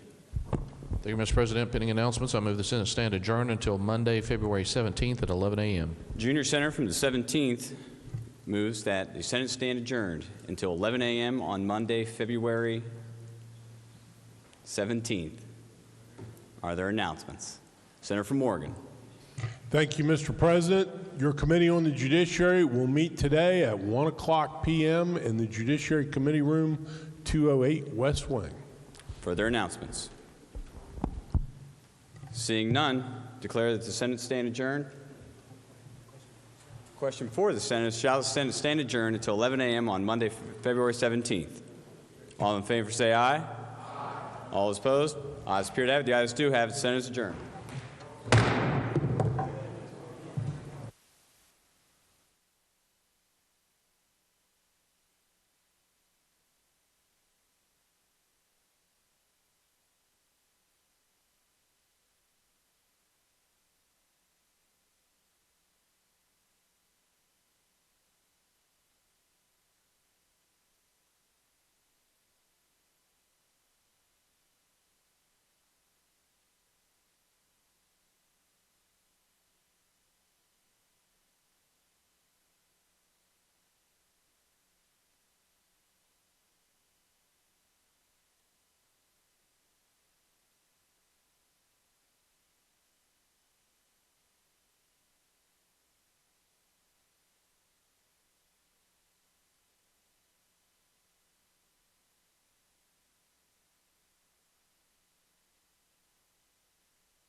Accessible quality rural health for West Virginia's, and 30 of their organizational members are participating in West Virginia Rural Health Workforce Day. If they could stand and we could make them welcome.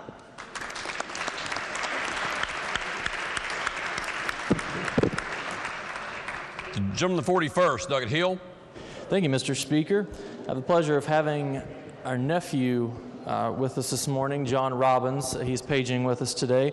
My wife is up in the gallery, Jennifer, with our kids Grayson and Eleanor, and my sister-in-law, John's mom, Tiffany, and her other two kids, Luke and Allison. If they will stand in the house, please make them welcome.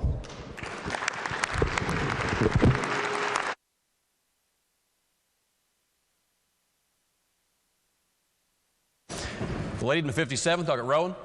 Thank you, Mr. Speaker. It's a real honor for me today. I have a young lady in the North Gallery that actually paged for me from Frankfort High School, and it's more years than I'd like to say. She is now a physician's assistant in the program at the University of Charleston, and she's here today, India Yates, and she's joined with a friend, Mia Bareba. So if the House would please give them a wild and wonderful West Virginia welcome.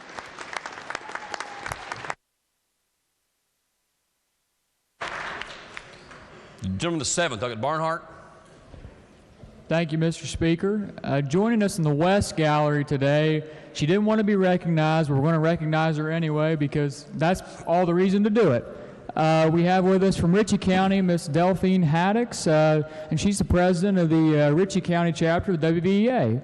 So if she would stand, and I'd like the House to please make her feel welcome. Thank you.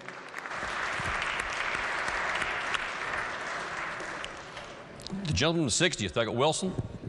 Thank you, Mr. Speaker. They are not able to be here with us today because they are in the Senate for a presentation, but the Gold Star Mothers of West Virginia are here today. They're down on the lower level. I'd appreciate it if you could stop by and say hi to them. When you do, don't be surprised when they come to you and thank you for your service as a delegate.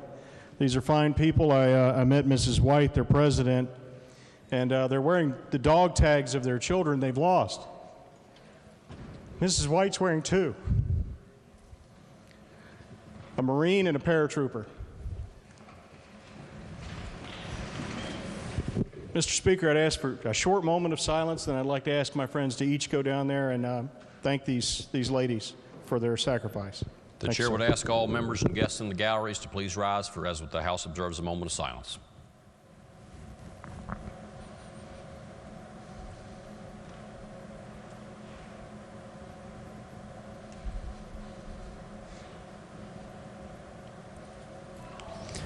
Members and guests may all be seated. The gentleman the first, Dr. Swartzmiller. Thank you, Mr. Speaker. Delegate McGinn and I have paging for us today from Brook Middle School. Samuel and Daniel Barr, they're running around here working, so I have to make them welcome, as well as their parents who are in the gallery today. Thank you.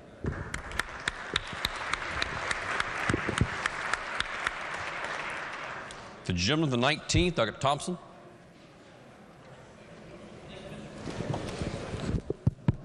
Thank you, Mr. Speaker. On behalf of myself, Delegate Hicks, Delegate Lovejoy, and Delegate Rohrbach, we have some pages from CK Middle today. If they would please rise when I call their name. They're Evan Stafford, Britton Pulley, Evan Watts, Gabby Wright, Luke Van Arsdale, Mara Williamson, and Avery Butler. Please give them a round of applause.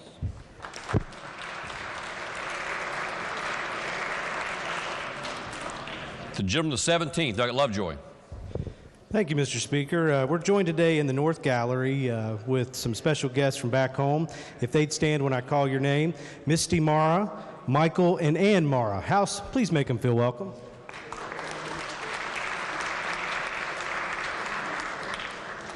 The gentleman the 19th, Doug Hicks. Thank you, Mr. Speaker. On behalf of Robbie Thompson, Matt Rohrbach, and Chad Lovejoy, I'd like to introduce several pages with us today. And these pages are from two different schools in Wayne County. The first group of pages are from Buffalo Elementary.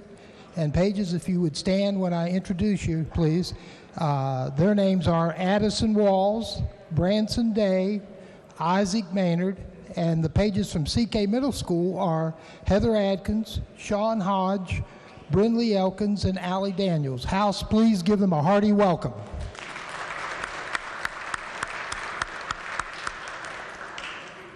The gentleman the 37th, Doug Pushkin. Thank you, Mr. Speaker. I just wanted to thank Fraser Singleton intern this week, Joanna Swatala from WVU. She picked a very interesting week to join us here on the House floor, but she learned a lot, and I just wish her the best and the best of luck in all of her endeavors, and thank you.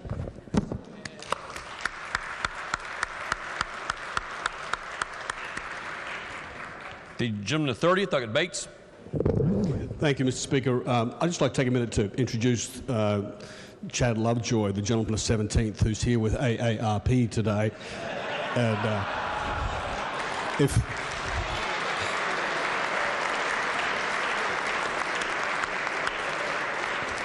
and we very much appreciate the chocolates. Thank you, Mr. Speaker. The gentleman of 36, Douglas Robinson.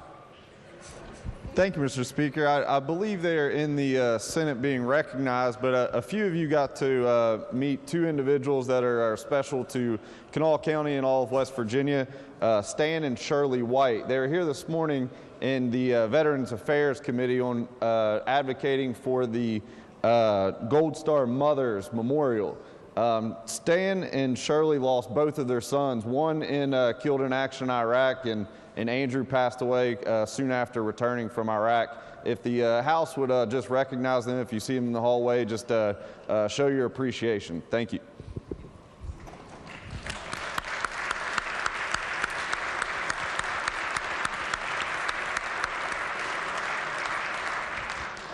The gentleman of 60th, Douglas Wilson. Thank you, Mr. Speaker. My apologies to the House for standing up again. I'd like to introduce my Fraser Singleton intern, former Army Sergeant Sam Gottschalk, fine gentleman, and I'm really grateful for the opportunity to serve with him here.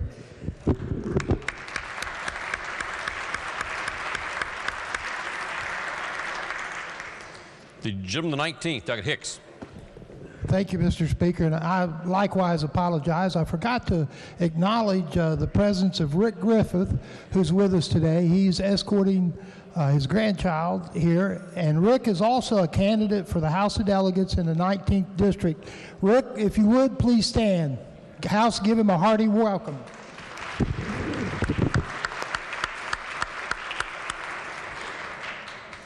Are there further introductions? The gentleman of the 42nd, Douglas Campbell. Thank you, Mr. Speaker. I have two sets of introductions here this morning. First, we have 3 pages today from Eastern Greenbrier Middle School. If they'll stand when I call their name, Aiden Cole, Peter Furlong, and Jake Pate. And they're brought here today by their parents up in our South Gallery, Greg and Melissa Furlong, JJ and Leanne Cole, and Billy Pate. Also up in our West Gallery today, representing the West Virginia School of Osteopathic Medicine's Rural Health Initiative Program. If they'll stand when I call their name, please. Dr. Bob Foster, Assistant Dean, Rebecca Thacker, Rural Health Initiative Coordinator, along with medical students, Chris Gauthier, Caroline Gormley, Hannah Lugg, Sarah Magina, Mariah Reyna, Jennifer Voorhees, and Thomas Knowles. Will the House please make them welcome?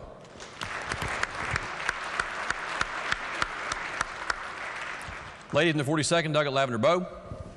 Thank you, Mr. Speaker. We have 2 more pages today from the 42nd District. Kamari Walton and Piper Baldwin, would you please stand? They're here from Lewisburg Elementary, where they are in the 5th grade. The House, please make them welcome. And they're escorted by Mary Baldwin in the South Gallery. Lady in the 51st, Douglas Walker. Thank you, Mr. Speaker.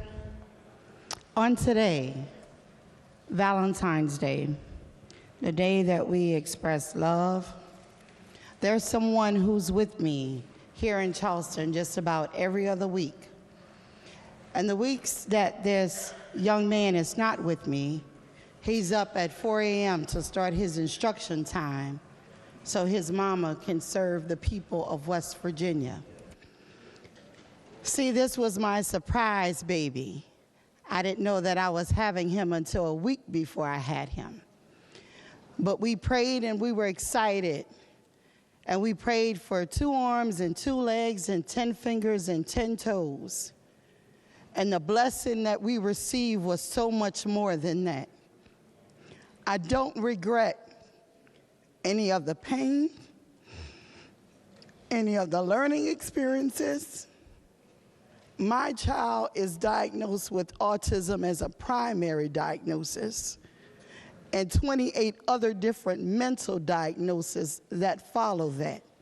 So mental health is very important to us. And when we use words as crazy or the R word, it hurts deep down inside. Now we all stand and we pray together. and we are all royalty. So would the House please give my king, Devin Michael Walker, a warm round of applause.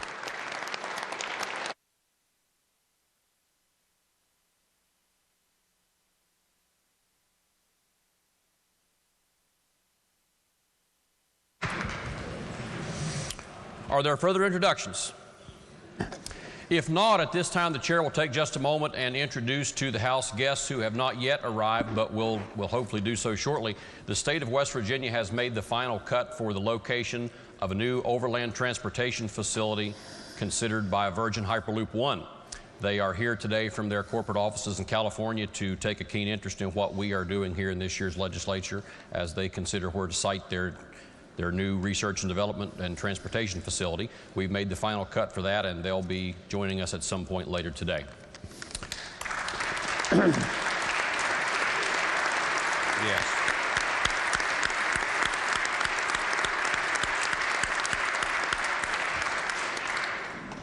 Reports of standing committees. Your Committee on Judiciary has had under consideration House Bill 4543 relating to insurance coverage for diabetics. Reports back a committee substitute, therefore, with the recommendation that the committee substitute do pass. The report will be received. Your Committee on Education has had under consideration House Bill 4649 relating to implementation of trauma-informed practices in schools. Reports back a committee substitute, therefore, with the recommendation that the committee substitute do pass. The report will be received under Rule 80. Bill will be referred to the Committee on Finance. Your Committee on Education has had under consideration House Bill 4804 relating to comprehensive systems of support for teacher and leader induction and professional growth.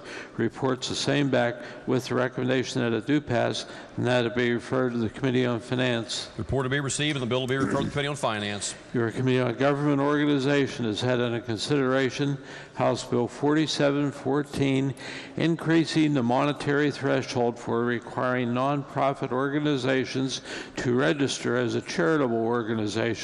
Reports the same back with the recommendation that it do pass. The report will be received. Your Committee on Government Organization has had under consideration House Bill 4748 relating to the increase of fees that private non-government notary publics may charge for notarial acts. Reports the same back with recommendation that it do pass, that it be referred to the Committee on Judiciary. The report will be received, and the bill will be referred to the Committee on Judiciary. Your Committee on Government Organization has had under consideration House Bill 2028 limiting supervision of laying of lines on state rights-of-way. House Bill 2663, exempting buildings or structures utilized exclusively for agricultural purposes from the provisions of the State Building Code. House Bill 4099, eliminating the permit for shampoo assistance, and House Bill 4537, establishing a study conducted by the Division of Natural Resources on the Upper Mud River Lake. Reports back committee substitutes, therefore, with the recommendation that the committee substitutes each do pass. The report will be received. Your Committee on Health and Human Resources has had under consideration House Bill 4773, creating a work group to investigate and recommend screening protocols for adverse childhood trauma in this state. Reports back a committee substitute, therefore, with the recommendation that the committee substitute do pass. The report will be received. Your Committee on Health and Human Resources has had under consideration House Bill 4784 relating to disposal of unused, unwanted, or expired medications. Reports the same back with the recommendation that it do pass, that it be referred to Committee on Judiciary. The report will be received, and the bill will be referred to the Committee on Judiciary. Your Committee on Health and Human Resources has had under consideration House Bill 4605, transferring state facilities to comprehensive regional mental health centers. Reports the same back with reports back a committee substitute, therefore, with recommendation that the committee substitute do pass. The report will be received under Rule 80. Bill will be referred to the Committee on Finance. Your Committee on Fire Departments and Emergency Medical Services has had under consideration House Bill 4862, including emergency response vehicles in the single fee program for Easy Pass transponders, reports the same back with amendment with recommendation that it do pass, that it be referred to Committee on Finance. The report to be received and the bill to be referred to the Committee on Finance. Your Committee on Fire Departments and Emergency Medical Services has had it in consideration House Bill 4778, creating the First Responders Mental Health Advisory Board, reports the same back with recommendation that it do pass and that it be referred to the Committee on Health and Human Resources. The report will be received. The bill will be referred to the Committee on Health and Human Resources. Your Committee on Fire Departments and Emergency Medical Services has had under consideration House Bill 4705, including 3 types of cancer for which rebuttable presumption of injury from employment exists for firefighters. Reports the same back with recommendation that it do pass, that it be referred to the Committee on Judiciary. The report will be received. The bill will be referred to the Committee on Judiciary. Your Committee on Small Business, Entrepreneurship, and Economic Development has had under consideration House Bill 4603, relating to choice of law provisions in franchise agreements. Reports the same back with recommendation that it do pass, that it be referred to Committee on Judiciary. The report will be received and the bill will be referred to the Committee on Judiciary. Your Committee on Small Business, Entrepreneurship, and Economic Development has had under consideration House Bill 4574, establishing just transition support for coal-related jobs. Reports the same back with recommendation that it do pass, that it be referred to Committee on Government Organization. The report will be received and the bill will be referred to the Committee on Government Organization. Your Committee on Industry and Labor has had under consideration House Bill 2646, providing a safe harbor for employers to correct underpayment or non-payment of wages and benefits due to separated employees. Reports the same back with amendment with the recommendation that it do pass as amended, that it be referred to the Committee on Judiciary. The report will be received and the bill will be referred to the Committee on Judiciary. Originating in the Committee on Industry and Labor is House Concurrent Resolution 85, requesting Joint Committee on Government and Finance to study ways the state can leverage technology. It's reported with recommendation that it be adopted, that it be referred to Committee on Rules. The report will be received and the resolution will be referred to the Committee on Rules. Your Committee on Technology and Infrastructure has had in consideration House Bill 4450, relating to instruction permits issued by Division of Motor Vehicles, House Bill 4495, extending the validity of a Level 1 instruction driver's permit, and House Bill 4499, relating to multi-county trail network authorities. Reports the same back with recommendation that each do pass and that the second reference to the Committee on Government Organization be dispensed with. The report will be received. House Bill 4495 will be referred to the Committee on Government Organization. Lady from the 49th. Thank you, Mr. Speaker. The 2 chairs have conferred on House Bill 4450 and 4499, and I am now ask unanimous consent that the second reference of the bills to the Committee on Government Organization be dispensed with. The lady from the 49th asked that the second reference to the Committee on Government Organization for House Bills 4450 and 4499 be dispensed with. Does the chair hear objection? The chair hears no objection. That second reference will be dispensed with. Next report. Your Committee on Technology and Infrastructure has had under consideration House Bill 4504, relating to renewal application requirements for individuals with permanent disabilities. Reports the same back with recommendation that it do pass, that the second reference to the Committee on Judiciary be dispensed with. The report will be received. Lady from the 49th. Mr. Speaker, the 2 chairs have conferred on this matter, and I now ask unanimous consent that the second reference of the bills to the Committee on Judiciary be dispensed with. The lady from the 49th asked unanimous consent that the second reference to the Committee on Judiciary for House Bill 4504 be dispensed with. Does the chair hear objection? No objection is heard. That reference will be dispensed with. Next report. Your Committee on Technology and Infrastructure has had under consideration House Concurrent Resolution 4, United States Marine Corps Lance Corporal Michael Lynn Cooper Memorial Bridge, House Concurrent Resolution 14, United States Army Staff Sergeant Wendell Ortho Casto Memorial Bridge, House Concurrent Resolution 19, Gold Star Families Highway, House Concurrent Resolution 34, requesting the Division of Highways to place at least 10 additional signs along the highways entering West Virginia honoring fallen veterans and Gold Star families. House Concurrent Resolution 35, United States Navy Boiler Technician Wade E. Burnside Memorial Bridge. House Concurrent Resolution 38, United States Army Private First Class Nile C. Ballard Memorial Road. House Concurrent Resolution 39, Coach Kenny Wright Road. House Concurrent Resolution 45, United States Army Sergeant John Matthew Tully Memorial Bridge. House Concurrent Resolution 52, United States Army Private First Class Paul Eugene Gregg Memorial Bridge. House Concurrent Resolution 53, United States Army Air Corps Tech Sergeant Ralph H. Ray Memorial Bridge. House Concurrent Resolution 55, Pendleton County Veterans Killed in Action Memorial Bridge. House Concurrent Resolution 62, United States Marine Corps Corporal Gay Maywood Edwards Memorial Bridge. House Concurrent Resolution 65, United States Army Tech 5 Donald Tiny Lucas Memorial Bridge. House Concurrent Resolution 70, United States Army Air Corps Private Albert Sutphin Memorial Highway. Reports the same back with recommendation that each be adopted, that they be referred to the Committee on Rules. The message be received and all resolutions be referred to the Committee on Rules. Your Committee on Technology and Infrastructure has had under consideration House Concurrent Resolution 13, Watts Brothers Memorial Road. House Concurrent Resolution 17, United States Army Private First Class William E. Ed Smith and West Virginia Army National Guard Staff Sergeant Edward L. Eddie Smith Memorial Bridge. House Concurrent Resolution 20, United States Army Private First Class James Ray Miller Memorial Bridge. House Concurrent Resolution 21, United States Army Specialist 4 Franklin D. Ashley II Memorial Bridge. House Concurrent Resolution 32, Wolf Brothers, Edward, William, Paul, George, and Fred World War II Veterans Memorial Bridge.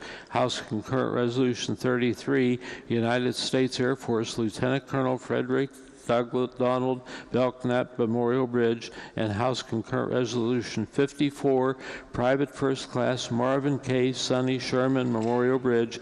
Reports back committee substitutes, therefore, with recommendation that the committee substitutes be adopted, that they be referred to the Committee on Rules. The report will be received and the committee substitutes will be referred to the Committee on Rules. For what purpose does the lady from the 51st seek recognition? Delegate Fleischauer.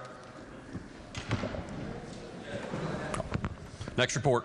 Your Committee on Technology and Infrastructure has had under consideration House Bill 4639, changing frequency of mandatory state inspections of motor vehicles. Reports the same back with amendment, with recommendation that it do pass as amended, that it be referred to the Committee on Finance. The report will be received and the bill will be referred to the Committee on Finance. Your Committee on Technology and Infrastructure has had under consideration House Bill 4530, authorizing daily passenger rental car companies to charge reasonable administrative fees.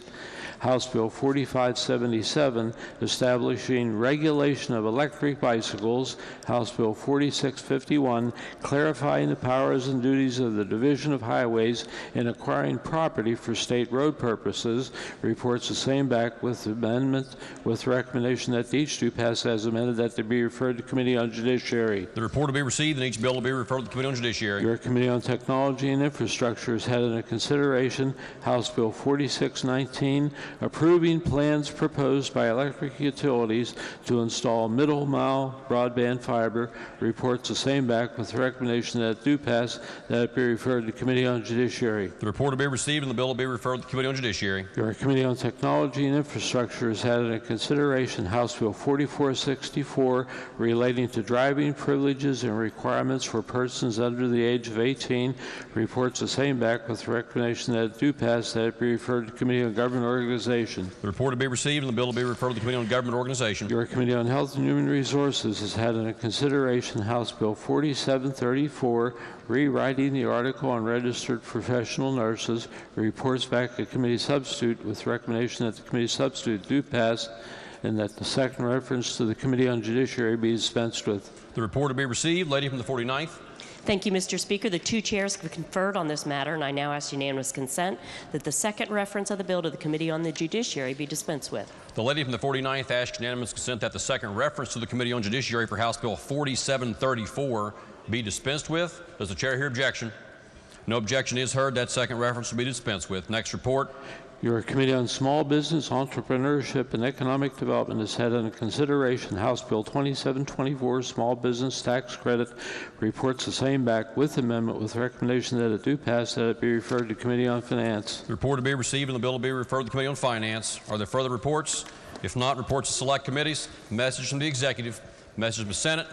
The Senate has concurred in the House amendments and passed committee substitute for Senate Bill 35, limiting civil penalty for littering conviction to $2,000. Message to be received. The Senate has passed Senate Bill 202, allowing one member of PSD board to be county commissioner.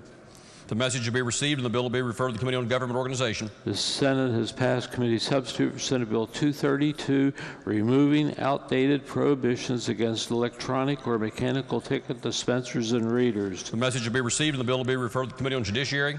The Senate has concurred in House amendments and passed committee substitute for Senate Bill 532, distributing assets remaining in municipal policemen's or firemen's pension and relief fund on death of last retiree or a beneficiary. The message will be received.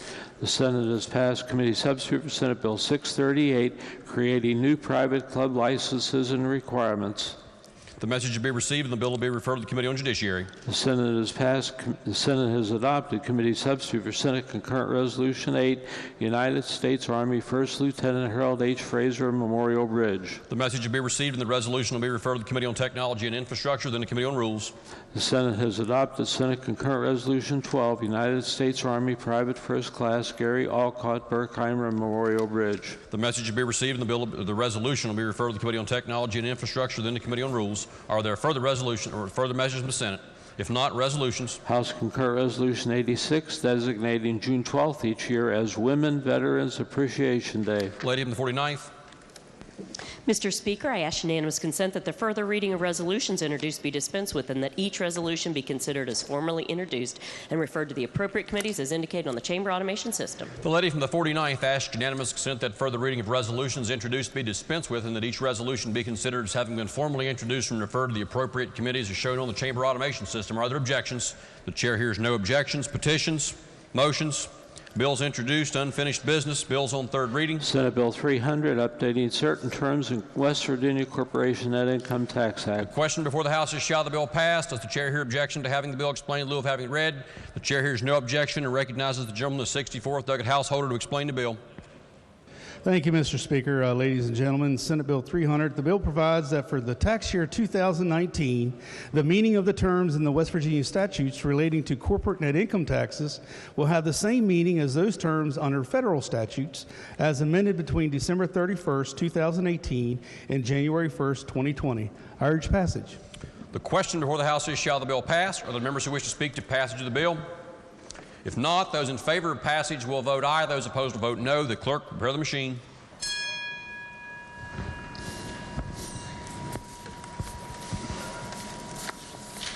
Has every member voted? If so, the clerk will close the machine and ascertain the result on this question. There are 93 ayes, 0 nays, and 7 members absent not voting. A majority of members having voted in the affirmative, the chair declares the bill passed. The clerk will please report the title. Senate Bill 300. Are there amendments to the title? If not, the title is read by the clerk will be and remain the title of the bill. Lady from the 49th. Mr. Speaker, I move the bill take effect from passage. The lady from the 49th moves that the bill take effect from passage. Those in favor of the motion will vote aye. Those opposed will vote no. The clerk prepare the machine.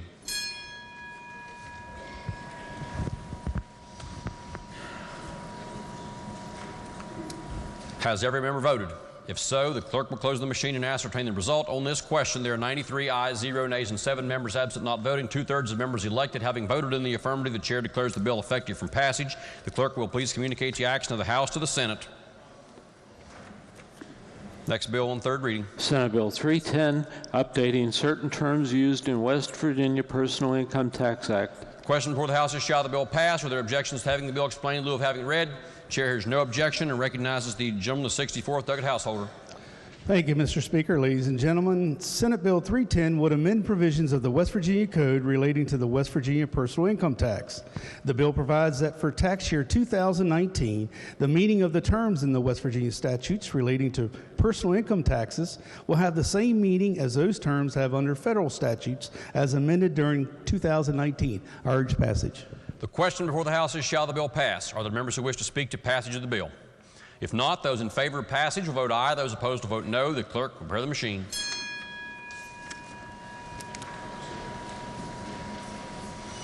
Has every member voted? If so, the clerk will close the machine and ascertain the result. On this question, there are 93 ayes, 0 nays, and 7 members absent not voting. A majority of members having voted in the affirmative, the chair declares the bill passed. The clerk will please report the title. Senate Bill 310. Are there amendments to the title? If not, then the title is read by the clerk will be and remain the title of the bill. Lady from the 49th.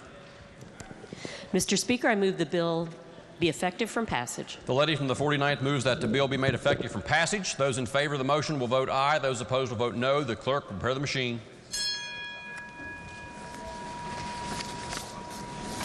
Has every member voted? If so, the clerk will close the machine and ascertain the result. On this question, there are 93 ayes, 0 nays, and 7 members absent not voting. 2/3 of members elected having voted in the affirmative, the chair declares the bill effective from passage. The clerk will please communicate the action of the House to the Senate. Next bill on third reading. Committee substitute for House Bill 4155. Lady in the 49th. Mr. Speaker, I ask unanimous consent that the bill be postponed one day. Lady from the 49th asks unanimous consent that the bill be postponed one day. Is there objection? No objection is heard. The bill will be postponed one day. Next bill on third reading. Committee substitute for House Bill 4198, permitting the person to obtain a 12-month supply of contraceptive drugs. Question before the House is, shall the bill pass? With objection to having the bill explained in lieu of having it read. Chair hears no objection and recognizes the gentleman from the 41st, Doug Hill, to explain the bill. Thank you, Mr. Speaker. This bill requires insurers to cover a refill of up to a 12-month supply of contraceptive drugs if requested by the patient. I urge passage.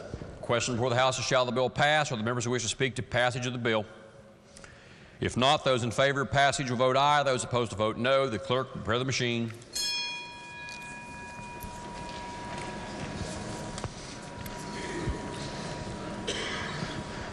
Has every member voted? If so, the clerk will, the gentleman from the 35th, Douglas Scaff, your vote's not registered.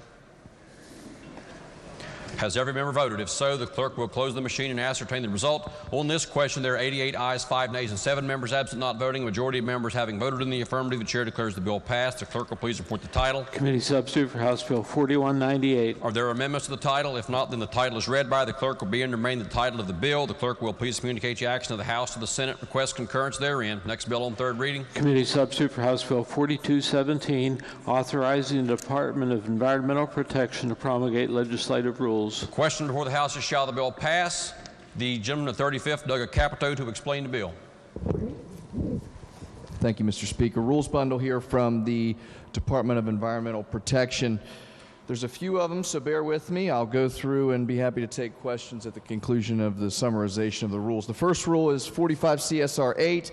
This rule modifies an existing rule which establishes and adopts standards for ambient air quality in West Virginia. 45 CSR 16 modifies an existing DEP rule which establishes and adopts standards of performance and other requirements for new statutory sources, new stationary sources of air pollution as promulgated by the EPA. 45 CSR 25 modifies an existing DEP rule which establishes and adopts emission standards for controlling air pollution from hazardous waste treatment, storage, and disposal facilities. 45 CSR 34 modifies an existing DEP rule which establishes a program for the a program of national emission standards for hazardous air pollutants. 45 CSR 40 does the exact same thing as the previous rule. 38 CSR 2 is a DEP rule governing surface mining reclamation, and if the body will recall, we debated an amendment yesterday regarding subsidence. This is the rule that relates to that amendment from yesterday. 38 CSR 2F is a rule that governs groundwater protection for coal mining operations. 33 CSR 20 amends an existing rule regulating the generation, treatment, storage, and disposal of hazardous waste to the extent necessary for the protection of public health, safety, and the environment. 60 CSR 3 is a rule governing voluntary remediation of property. 39 CSR 1 defines the operations of the Oil and Gas Conservation Commission. And those are the rules before the body, Mr. Speaker, in bundle form. I recommend their passage, and I'm happy to answer any questions. The question before the House is, shall the bill pass? The gentleman from the 66th, Doug Espinoza. Thank you, Mr. Speaker. As we discussed yesterday, I do work for a company that must comply with all state and federal ambient air quality rules. Out of abundance of caution, while I don't believe there's any personal or pecuniary interest, I would ask a ruling under Rule 49. Yes, as the gentleman has explained the facts to the chair, the gentleman does work for an entity that is subject to regulations promulgated by DEP and contained in this rules bundle. The gentleman it would be the ruling of the chair that the gentleman is a member of a class of far greater than 5 and therefore would be directed to vote. The gentleman the first, Douglas Schwartzmiller. Thank you, Mr. Speaker. Would the Vice Chairman yield, please? Yes, Vice Chairman does yield. Certainly. Thank you, sir. A couple questions about this particular 38 CSR02, the mining subsidence. Stand by. Be page 3, line 2627. It talks about pre-mining value of the structure. Mm-hmm. So I'm trying to just get my hands around this. So prior to this being put in, this is the compensation part. If somebody wants reimbursed monetarily for rather than having it rebuilt, is that correct? It's repair or diminution. Yeah. Okay. So prior to this being put in, if somebody wanted compensated for the damage, they just want bought out, and their home, whatever it would be worth, they can negotiate with the coal company to an agreed price. Is that correct? Well, of course, and then they could always sell the property outright as well. Right. But is that correct? They could negotiate with the company to an agreement on the compensation? Yeah, I think if any two private entities are free to contract with each other, regardless of what we do in this body, that's actually still the law. Okay. So now we have the pre-mining verbiage that is in here. So I'll give you an example, and you can tell me if this is correct or not. So if a home was built, say, in 1960 with a value of $10,000, and a mine started up a couple years later. So, and with the amendment that the chairman got adopted yesterday, the way this reads now, if I'm understanding it correctly, if the homeowner wanted compensated, they could be compensated at 120% of the value of that home. Is that correct? That's the cap. The cap. Up to. It doesn't necessarily mean they would receive that. But they could get up to $12,000. 120. I'm a history major. 120%. Could be the cap, $12,000. So if that subsidence happened in 2020, the house was built in 1960. The mine came in 62, so we're pre-mining. So the house today has a market value of $180,000. The most they could get compensated for at the cap would be $12,000. The way I'm reading that, is that correct? No, the gentleman's actually, I would disagree with the gentleman's reading. The value of the pre-mining value of the property is determined within 6 months of the survey that was taken before the mining began. Does it say that? I believe it's in the rule. They have to perform a survey, and the value is placed upon the property when the survey is taken, and so that's the value that is used when we. So if the house was built in 60, the mine started up in 62. They would have come to that home, they would have looked at it, and if everything looked okay, right? Is that what you're saying?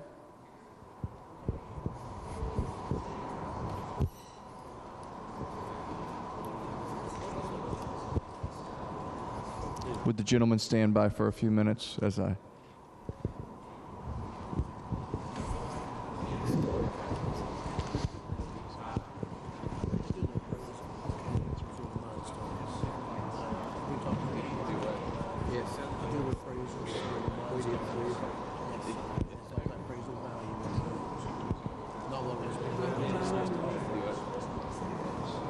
Yes, sir.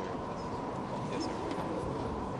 Yeah, so the value would be, well, I think that, first off, the example is a little flawed because that would precede the act that this was enacted under. But it would be 6 months before the undercut occurred.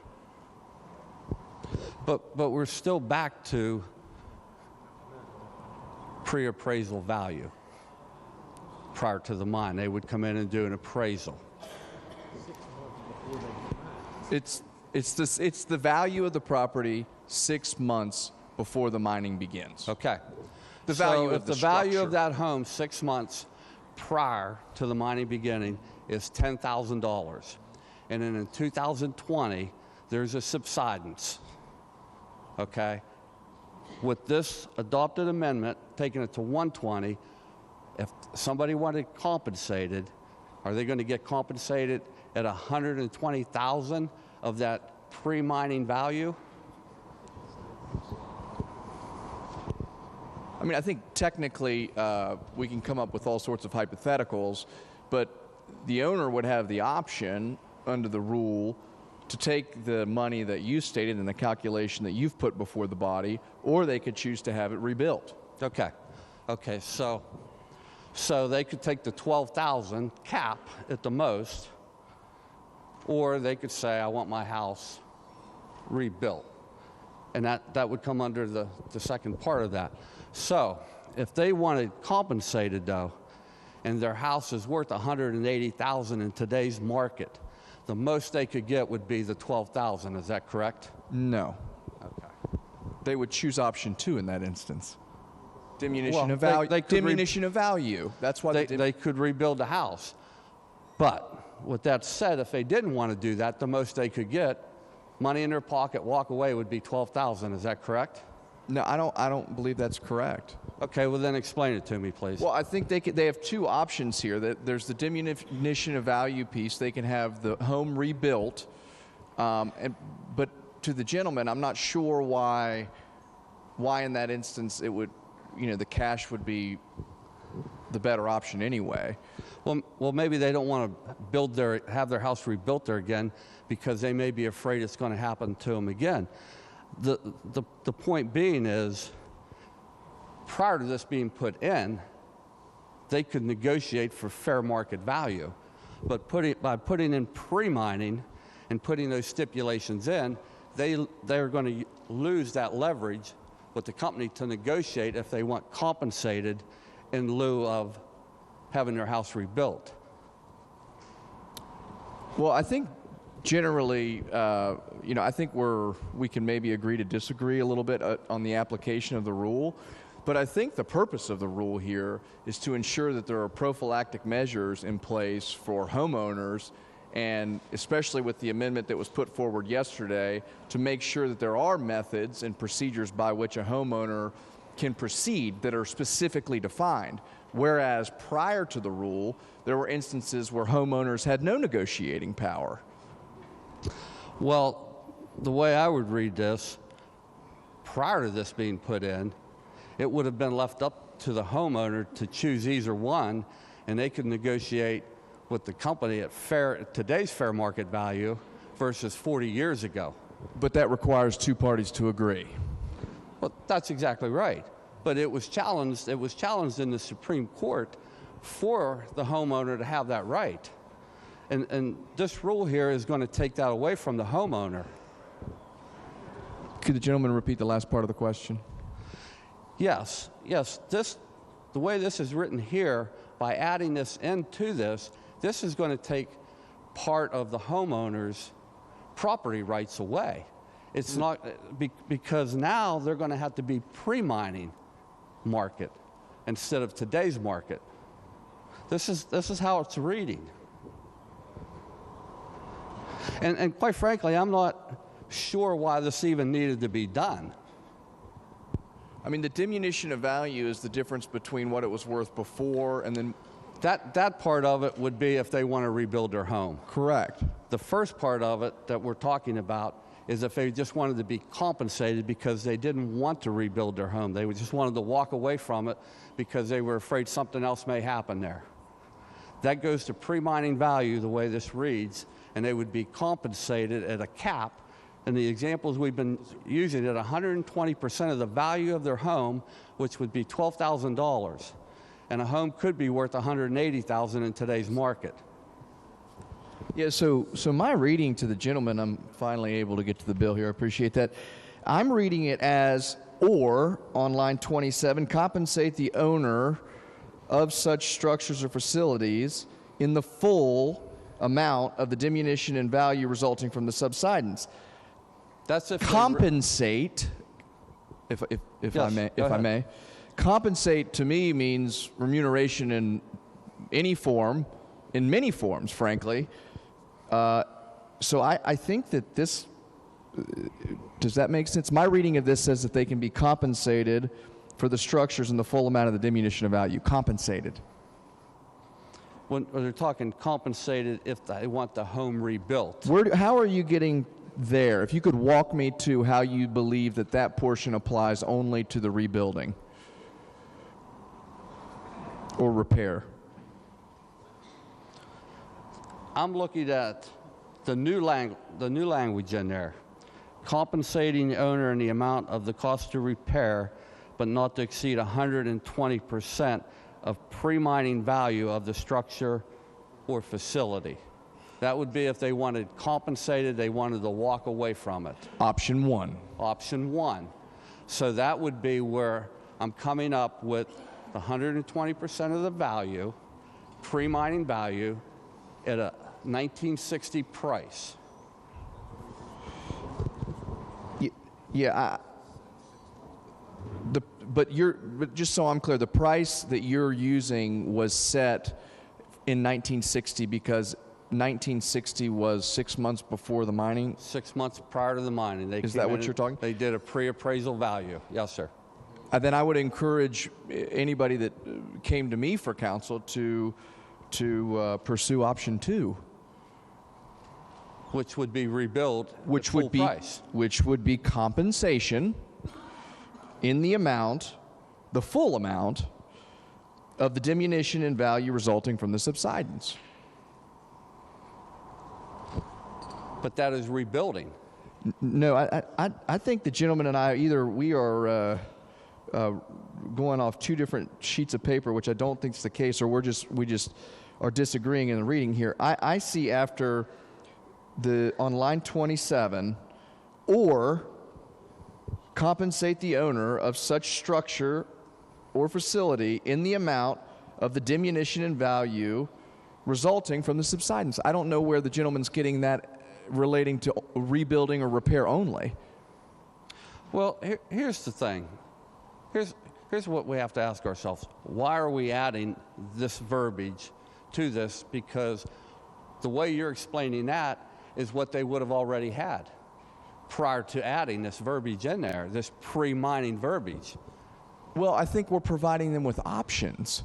So in an instance where the 120% value exceeds the diminution in value, which it could perhaps in a case, then the landowner would have that option. Okay. In the instance, the 1960s instance that you provide, that's why we're providing the compensation in the full amount of diminution of value.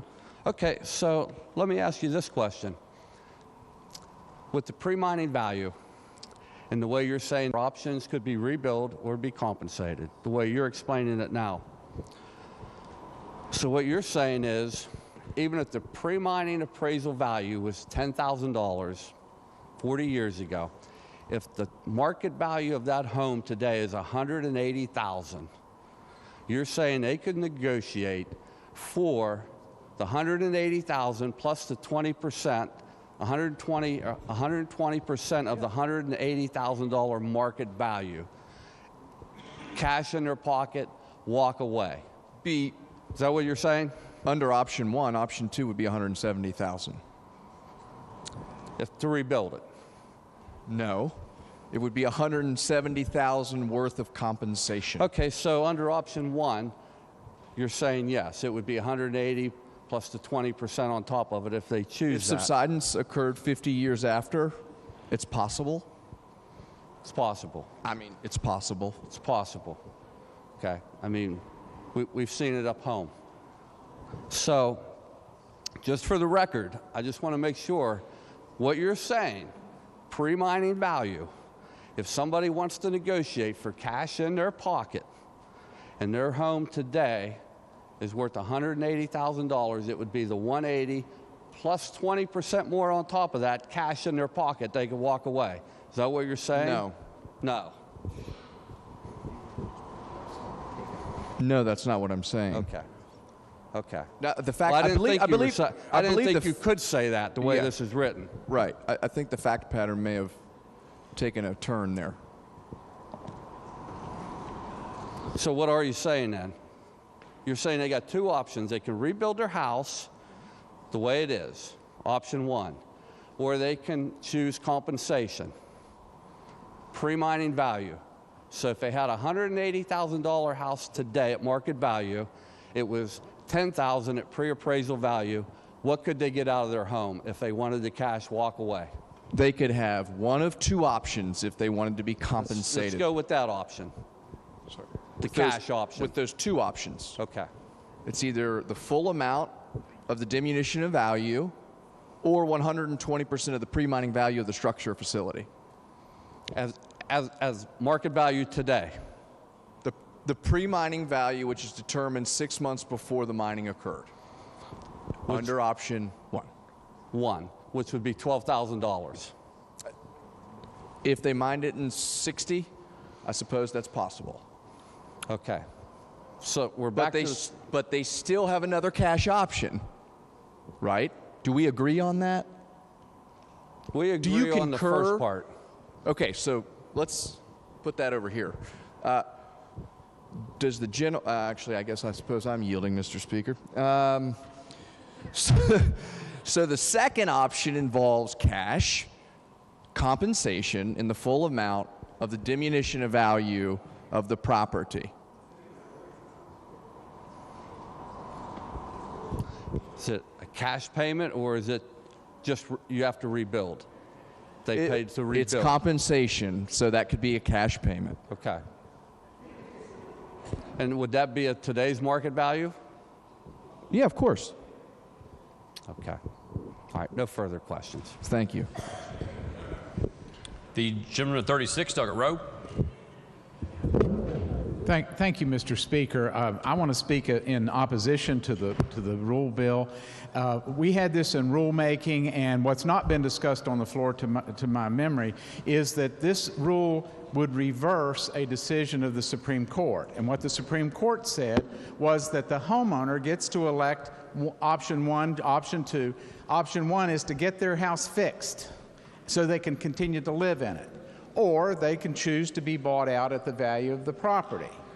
Now, what the rule does, as it came out of rulemaking, it would have given the operators the choice, period.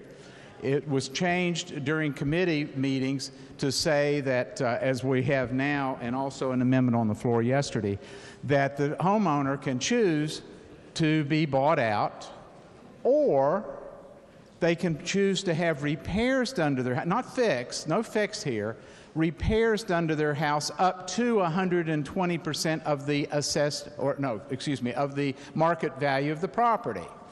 Now, everybody's been talking about $150,000 and $200,000 homes. The reality is many of the homes are worth $35,000 to $60,000 up hollows by themselves in areas where there's coal mining. The reality is we should call this an act to dispossess senior citizens in their homes in coal mining areas. Because what this means is that if a house has subsidence and they can't live there, what do they get? Do they even really have an option to have it fixed? No. If there's a crack in the wall, they can get that fixed. But if it's dangerous to continue to live in the house, they can't get that fixed. Now, the problem with this is it is good that the homeowner has the option, and that's better than what came out of rulemaking, where the rulemaking committee decided it should just be the operator's option as to whether to buy out or to fix. But this rule is reversing a Supreme Court decision that the homeowner has a right to have their property fixed so they can continue to live in it. And they also have the option, yes, option 2, if they just want to sell it and get out of town, that's all right too.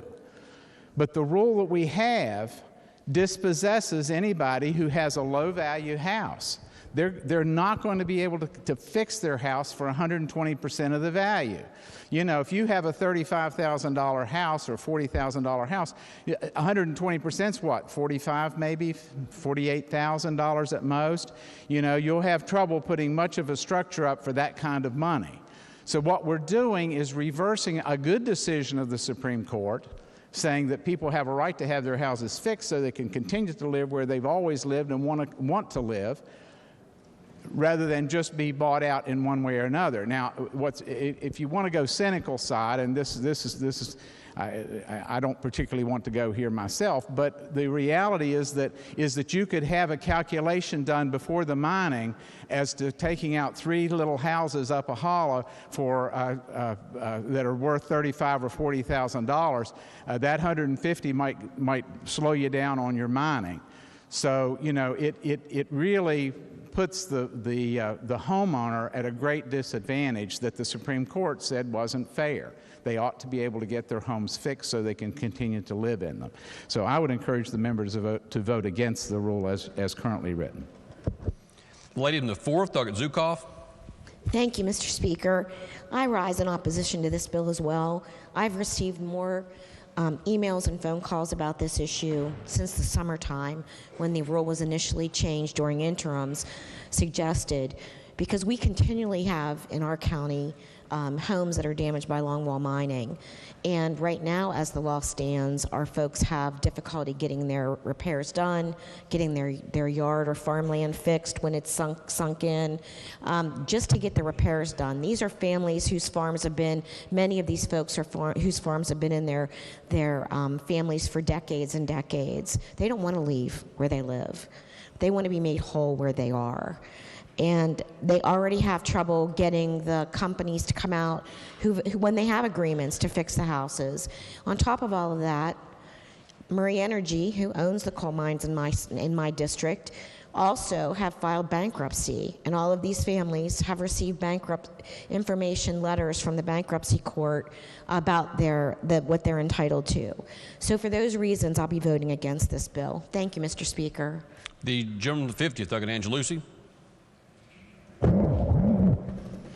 Thank you, Mr. Speaker. So I have a colleague back in Marion County that has a brand new home that was built outside of Fairmont and now has, for the past year, been dealing with mine subsidence that is literally destroying his brand new home and fighting day in and day out with the mining company, trying to get compensation, trying to get his home repaired, trying to get a new home, trying to get some sort of financial compensation. So I see firsthand the anxiety and the disgust that he's dealing with this mining company, just trying to save his home. And so I see this bill as doing nothing but helping the mining companies, and I ask that we vote no on this bill. Thank you, Mr. Speaker. The gentleman from the 36th, Doug Robinson. Thank you, Mr. Speaker. Will the Vice Chair yield? Of course. Sir, I think you were explaining the process, the current process for longwall mining, that there's an assessment or pre-mining assessment done. Is that correct? That includes an appraisal? Before the undercut occurs, just to the gentleman for clarity for the body, which rule are we talking about? The one, is this 38 CSR 2, so I'm on the right area? I don't have it right in front of me, but the mine subsidence one we've been discussing. Thank you. Yes, so there would be prior to the undercut. Okay, so that's 6 months prior, and who hires that appraiser to come out and do that appraisal? And the company pays for it. I'm not sure who hires it, but I would assume probably in most cases it would be the company. Would the homeowner have a decision on what appraiser gets sent out or any of that information? Would they have any preference on who gets to come out and do the appraisal? The homeowner's always permitted to hire their own expertise. But we're going off pre-mining value, which is established, as you said, by the assessment done by this appraiser, correct? So that's how we're setting the pre-mining value? Yeah, it would be based off the survey, yes. Okay, and the survey hires an appraiser. To do the survey, you have to hire an appraiser. An appraiser would be involved, correct? Okay, and you say that who would have the ability to choose the appraiser in that assessment that we're basing pre-mining value off of? As part of the survey, I'm sure the company would pay for it. The landowner has the right to contest that and hire their own and/or. Okay, but we're basing it off the assessment. We don't have any ability in this rule to go back and say, well, there were 3 appraisals done and we're going to choose this one, correct? I mean, we don't have any ability to do that. Yeah, I'm sorry to interrupt. The court could do whatever it wants to do for the value. Okay, so if the homeowner has a discrepancy or the appraiser came out and appraised their neighbor's house or something else and there's some issue there, is there anything in here to allow them to choose their own appraiser for the assessment we're choosing the value off of? It would depend on what the issue is, I think. You said if there was an issue here. Have you ever had an appraisal done on your house? I have. Were you always happy with the number that came back? It always got me where I needed to go. I understand that. Speak to the bill, Mr. Speaker. Yes, gentleman, may proceed. We discussed this issue in committee for a pretty long period of time. One of the issues that came up was the definition of pre-mining value. And I, as a real estate appraiser, I'm not aware of what pre-mining value means. The gentleman in the first was trying to get to the point that if the appraisal or the pre-mining value was established years ago, there may be an issue because we see a general 1 to 3% or some type of inflation number that grows. Now, in the Vice Chair's assessment that we discuss here, this is done in common and more just back 10 or 20 years. I'm not sure when the rule was put in, but that's done now. And we see mine subsidence not only in these longwall operations, while most commonly in these longwall operations, we see subsidence from blasting and other issues around. And I think my concern is pre-mining value not being something as defined by people in the real estate appraisal profession. There's a danger that these assessments or a mine subsidence issue that doesn't come up for 30 or 40 years could cause major damage to the homeowner or the homeowner's property value or property rights. So I would suggest that the body vote this down and we readdress this at a later time. Thank you. The lady with 52nd, Dr. Saipo. Thank you, Mr. Speaker. Would the Vice Chair yield for a clarification? Yes. Okay. So with this, what you're calling survey that they do approximately 6 months before the mining occurs, are you indicating that in that survey there is an appraisal value for the house or the property, the buildings? Yes. Okay.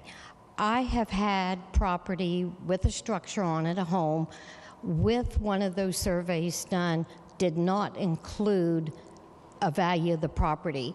It included photos of the property. It showed where there was cracks in the basement wall, in the sidewalks, this, that, and the other. I have talked to a couple other homeowners that has had these surveys. The surveys that we have had did not have a value in the home of the structures.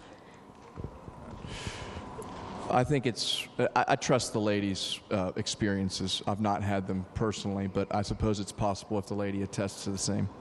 So that's why I wasn't sure where we was establishing the appraisal value, because they were a survey done, but I did not have a appraisal value in that survey that I received prior to the mining.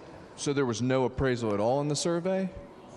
No. So there was no value given to the property? They were no value that I can remember, no.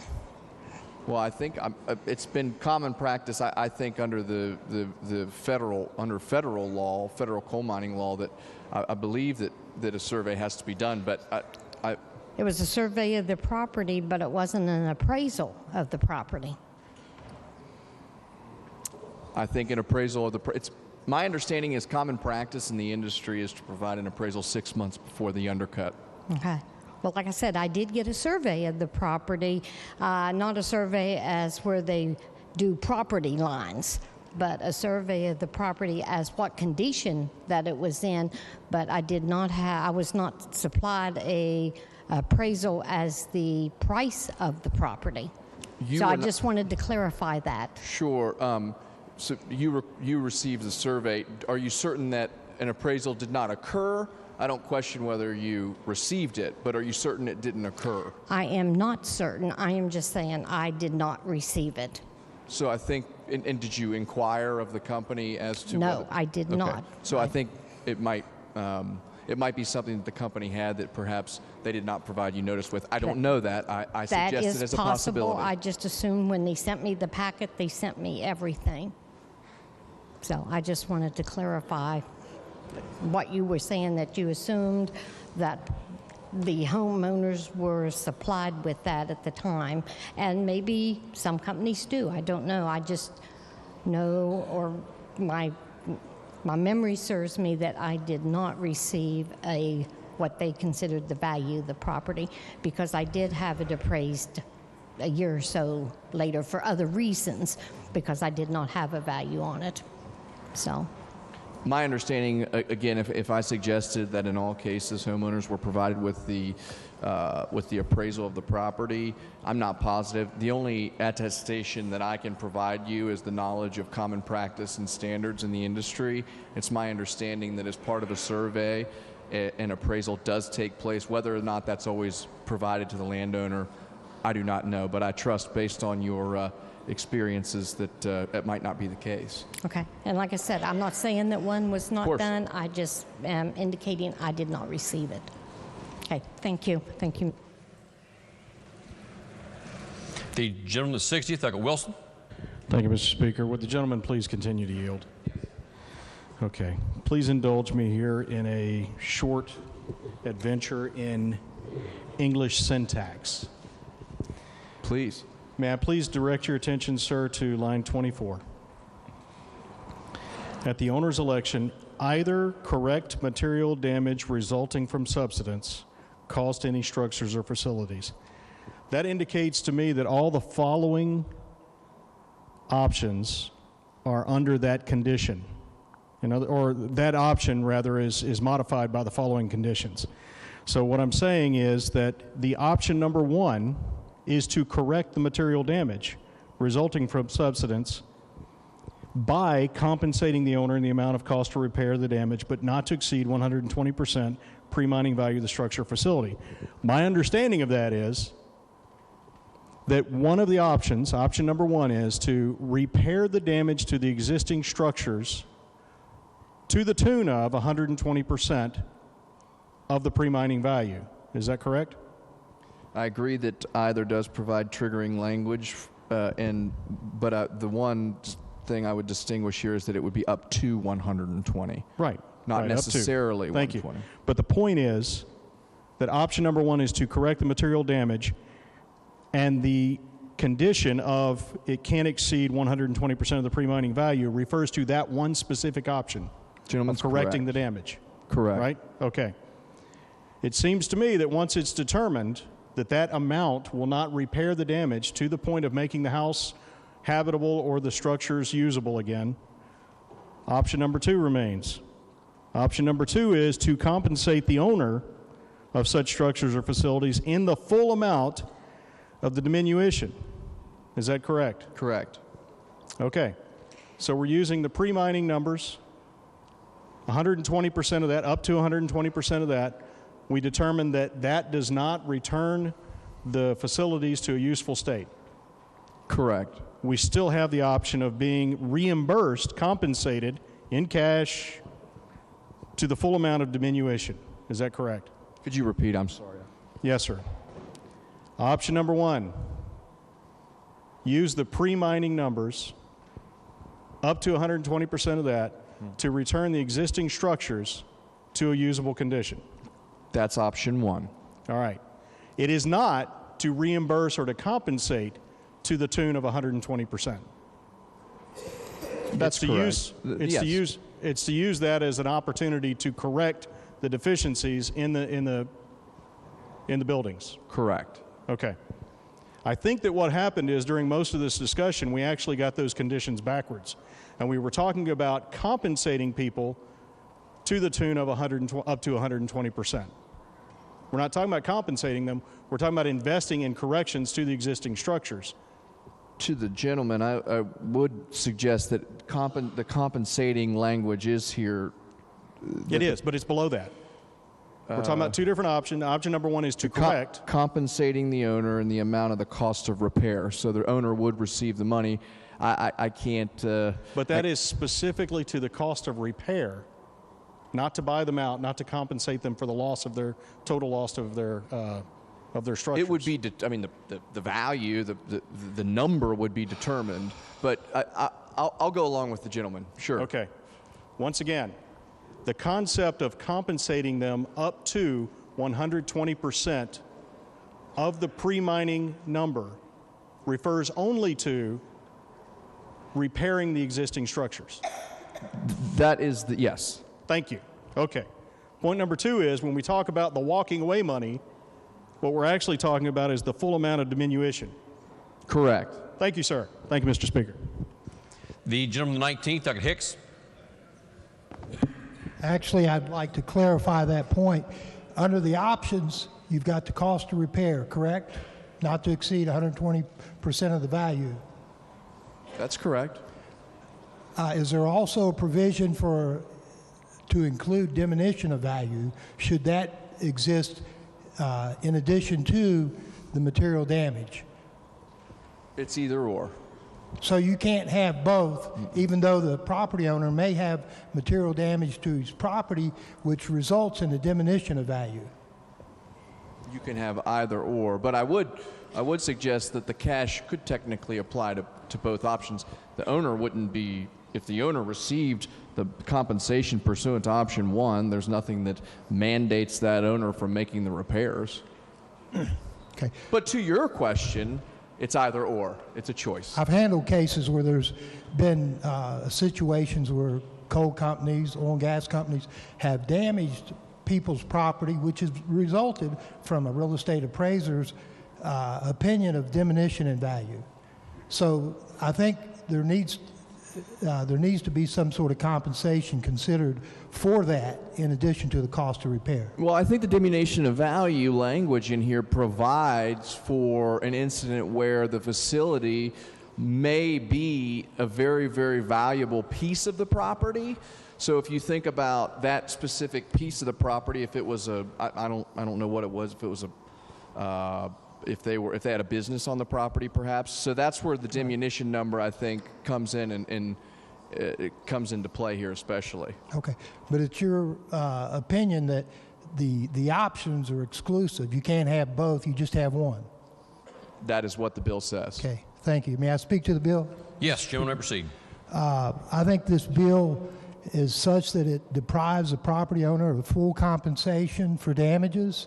I think as a result of material damage, even though it's repaired, you're going to have a situation where the value of that property is going to be diminished, and there needs to be some compensation for that.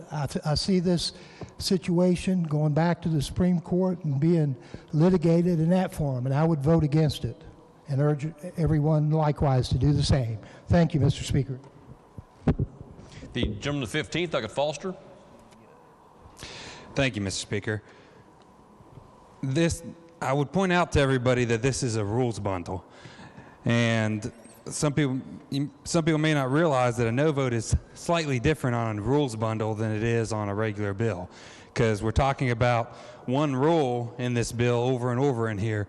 The changes in that rule, I would suggest the best way to fix a rules bundle is by amendment to a rule, which I believe was what was done in committee and on the floor, because for 40-some years, this discussion here was at the election of the coal company. And at the election of the coal company, they could decide what option.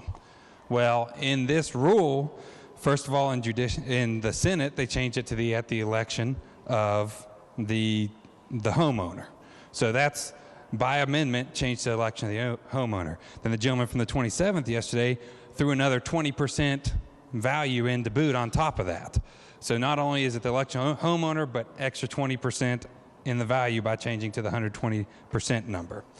And that provides fixes to the concern of the bill. But on top of that, if you vote no on this bill, you're also voting against ambient air quality standards and other rules in this bill. And essentially what you're doing is voting to sacrifice our primacy and DEP regulation over to the EPA. And if that's what you want, then I don't believe that's what I want, but that's what you're doing by voting no. So I would urge adoption of the legislation. The lady in the 51st, Dr. Fleischauer. Speaker, I am very grateful for the amendment yesterday. I think that was an enormous improvement. However, it is my understanding that if you vote against the rules bundle, that it becomes effective as filed. All the rules become effective as filed. So based on what I've heard today, that would make me feel most comfortable. And I'm going to be voting no, which would, I trust the DEP more than some of the others that have been involved in this amendment. Thank you, Mr. Speaker. The lady in the 49th, Dr. Summers. Thank you. Would the gentleman from the 15th yield? Does it take the DEP out of the situation altogether? You brought up a good point that I want to clarify. So if we don't pass the rules, then we revert to the old rules or we go to the federal rules, correct? My understanding is it would be as if the rule was never acted upon. Okay, so are you telling me that the coal company decided before, so if we reject this rule, we're going back to the way the coal company wants to do it, but if we pass this rule, now the homeowner decides? Not exactly, because there's a Supreme Court ruling in there, and I'm probably not the best person to ask on how that Supreme Court ruling would come down. Okay, but, so I wanted to clarify about who's making the decision, coal company or the homeowner. So if the vice chairman needs to clarify, that'd be fine. Okay. The gentleman in the 51st, Dr. Hanson. Thank you, Mr. Speaker. There are a number of technical details about this that we've talked about the appraisal and when that occurs and things like that. But I think the issue before us is clear. If you think that it's appropriate for Bob Murray or an out-of-state coal company to compensate somebody that they have inconvenienced in a very serious way, and to compensate them in a way where they're not necessarily made whole, then you vote for this. But if you're concerned about West Virginians, about somebody who may be your grandmother or grandfather or somebody in your community, somebody who did not choose to be undermined and who's being inconvenienced in a major way by these operations, if you want to make sure that they're made whole for something that they had no say in and no approval over, then you vote no on this. Thank you. The gentleman at 29th, Dr. Steele. Thank you, Mr. Speaker. Just to address that real quick, we looked at a bill last year where the Board of Risk Management came to us on mine subsidence, that issue. And they were trying to fix it to where if a coal company paid you for damage to your property, damage to your house, you could not also collect from your mine subsidence policy, which is administered by BREM.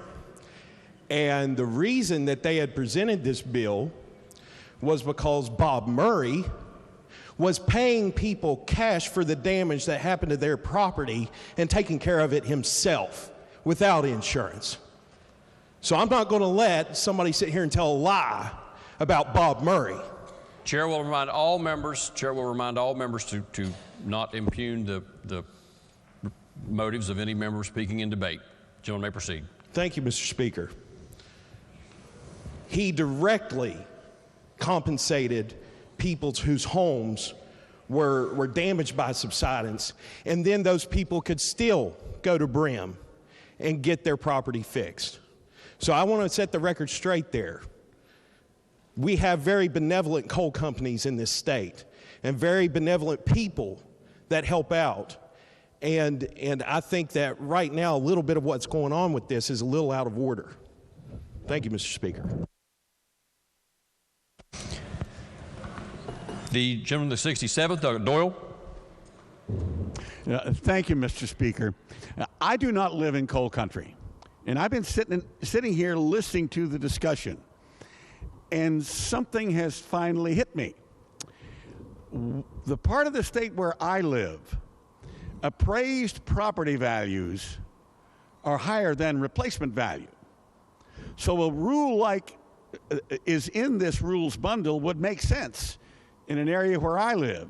But it has become pretty clear to me, listening to a number of the members here, that there are parts of the state where the replacement value of a house would exceed the appraised value. And this appears to me to be the problem with this rule, so I'm going to vote no.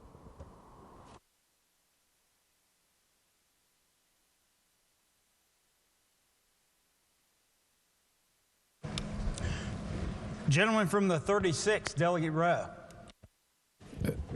Thank you, Mr. Speaker. I just want to point out that it's my understanding that what happens if we vote this rules bundle down is that the rule proposed by the agency back in the summer that went to rulemaking would be the rule that would take effect and apply. In other words, it would be the rule that was decided by the Supreme Court that the owner gets to choose to have their property fixed, or they can sell out and go away. That is the rule. That's the only rule that could be fair. And I think people assume good faith on all sides by all parties, and I think we do, certainly. But it would be very appropriate if this rule went into effect as the agency proposed it to be. It's our amendment to it that, if it passes, would change what the agency has proposed. The agency has proposed a very fair approach to this issue, and it should be upheld. And the way to do that is real simple. You just vote no on this rules bundle. If it's defeated, then the agency rule will go into effect. Now, that's the understanding I have, Mr. Speaker. If there are those who know better about the procedure than I'm open to that. But I think that the issue's pretty clear and pretty easy. I would point out that I can't think of anything that is else at issue in the thing. Because this is the only major change in the rules that were provided. So if we adopt, in effect, vote for the agency rule by voting no on this proposed change, I think we've done a service to the people of West Virginia, and particularly, as the delegate pointed out, in the Eastern Panhandle, when you have an area where the replacement value is much higher than the real value of a home, those people are going to lose their home. There's not really any room, and a lot of coal mining housing is not. It's old housing. It's where people live. It's where their parents have lived, and they're just hanging on. And a lot of times that housing is worth much less than $50,000. And in those cases, what the repair costs at 120% of whatever the value of their home is, whether it's pre-mining or post or whatever the value is not going to fix it. They are going to be taken out of their home. So I would urge the members to vote against the rules bundle. Gentleman from the 27th, Delegate Schott. Thank you, Mr. Speaker. I think we have a major disagreement on the effect of rejecting a rule. When a rule is submitted by the agency, we have to act on that rule. We can amend it, we can approve it, or we can reject it. But if we reject the rule, then that's a rejection of what they proposed to begin with. That's not an adoption of what they proposed to begin with. That's a rejection of what they proposed, and we go back to whatever was in effect on July 1 of 2019, which was the rule that basically said, and I'm going to read it the way that the way it would go into effect. Either correct material damage resulting from subsidence caused to any structures or facilities by repairing the damage, or compensate the owner of such structures or facilities in the full amount of diminution in value resulting from the subsidence. That's option 2. That doesn't change regardless of what we do. We didn't change it when it came out as a proposed rule. Keep in mind, these are proposed rules that we're acting on. The difference is In the past, the repair work was, and the way the rule was construed was to require the coal company to either do the repair work or arrange for the repair work, or compensate by the diminution in value. The Supreme Court basically said that ought to be the homeowner's choice. They ought to be the homeowner's choice. But the choice would be either request the repairs be done by the coal company or at the arrangement of the coal company, or go by the diminution in value. What the rule in front of us would do if we adopt it would make it the owner's election, which is in compliance with the Supreme Court. The correction of the damage, though, would be by compensation, not by repair, and the homeowner would then be able to use that money however he or she wished. In other words, they could choose to repair part of the house and buy a car if they wanted to. And the compensation would be capped at the 120% based on what we agreed to yesterday of what the pre-mining value would be. Now, the gentleman from the first was concerned about the pre-mining value being set so far back that it didn't bear any reasonable relationship to the current value of the home. In that case, the compensation then would be the diminution in value. That would be the dollar amount in value. So if the home was worth $180,000 before it subsided, and it's worth $120,000 after the subsidence, then the damage, the value of the diminution in value is $60,000, which the homeowner would be paid. He would still keep his property. He could repair it if he wished. He could walk away if he wished. If it was so severely damaged that the full value of the home, it was not occupiable, then the diminution would be from $180,000 to zero, or basically $180,000. The question we need to ask ourselves is, which is better? Do we want the rule in place as of July 1, 19, or do we want the rule that's in front of us today? And I would suggest to you that most homeowners would like a choice between being compensated by the cost of repairs and then have the freedom to go forward with those repairs if they wished, or keep the money. And that's the difference. Or would they want to rely on the coal company of making those repairs, or hiring somebody to make those repairs for them? I think most people would rather be in charge of that if they had the money to do it. So the other issue obviously is raised by the gentleman from the 15th, that we want the federal government, the current administration of the federal government, to set our air quality rules. If we lose our primacy, that is the result. So a no vote basically takes us back to the rule that was enforced July 1 of 2019, because we've rejected the proposed rule, and it denies us the ability to control by our own EPA our air quality rules. So under those circumstances, I think the logical thing to do is to pass the rule. And then if it comes up again, if there's things you don't like about the current system, propose amendments at that time and fix it the way you want it. Thank you, Mr. Speaker. Gentleman from the 27th, Delegate Porterfield. Will the judicial chairman yield? Gentleman yield? Yes, I will. He does. Chairman, am I getting from you, from what you said, that DEP requested this? The DEP proposed changes to its own rule that have gone through the process and have been amended a couple of times in the process of getting here. But we're still back with a proposed rule that we either accept or reject in its current form. Correct, but they have proposed this rules bundle to us. Is that correct? Yes, it's definitely started out as their proposal. Yes. Thank you. I'll speak to the bill, Mr. Speaker. I don't see what the big argument is over this if this is what the DEP has sent to us, especially sometimes if on different sides of the aisle we view things a little bit different. This would seem to be something very simple and very clear that we need to do with overwhelming support. I certainly don't understand why the coal industry and certain leaders that have provided so many jobs, provided so much for our community, would seemingly be attacked in something like this. It just seems to be something very, very simple that we need to approve and we need to pass. I urge passage of the rules bill. Thank you, Mr. Speaker. Gentlelady from the 51st. No. Gentleman from the 43rd, Delegate Thompson. Thank you, Mr. Speaker. Would the gentleman from the 35th yield for a question? Gentleman yield. Gentleman. Thank you. I'm trying to get some clarification on this. I think you can help me out. Does this also apply to, we've been talking about homes a lot and like, house, that's great. But does it also apply to like property? If I own 10 acres and it's being affected and damaged because of a coal mine, does this also apply to that property as well, or is this specific to a domicile? It's not specific to a domicile. It is specific to a structure or facility. Okay.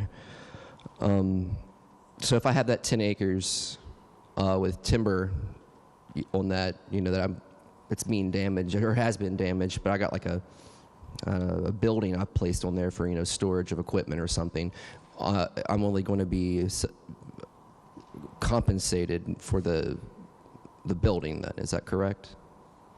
Well, you would be compensated for going back either the cost to repair the building up to 120%, or you would be compensated for the diminution of value. Okay. Resulting from the subsidence. Okay. My other question was,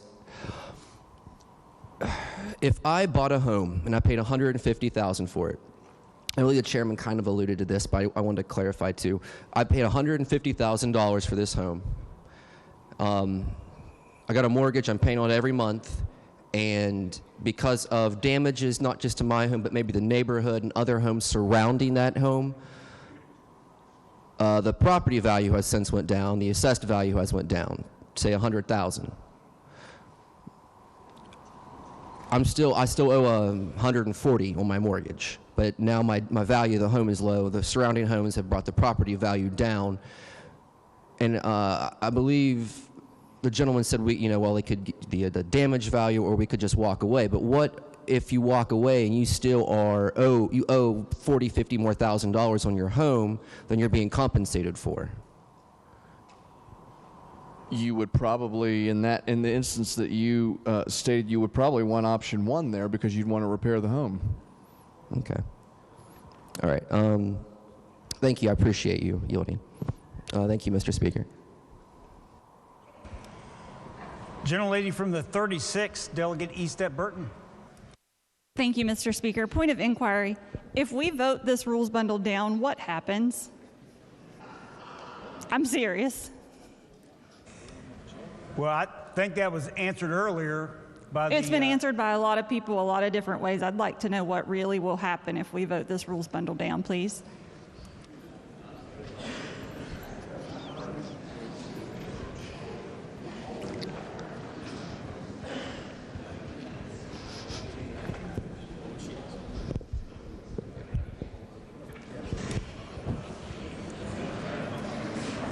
Yeah, to the delegate, I think I'll follow the chairman's lead. The chairman answered that question, and I agree with his interpretation of what will happen. I will say, though, this is day 38 of the session. Nothing happens immediately. The session will continue. The opportunity for rules bundles and rules bills to be acted upon will continue in their normal course of business. But this bill, if defeated, will die right here, 4217, unless recalled or reacted on in some other manner. So the chairman of Judiciary was correct in that we will go back to July 1, 2019's in-place rules for this particular section. I've had great success in following the lead of my chairman. That's right. Is there any way that I could see what the current rule is as of July 1st, 2019?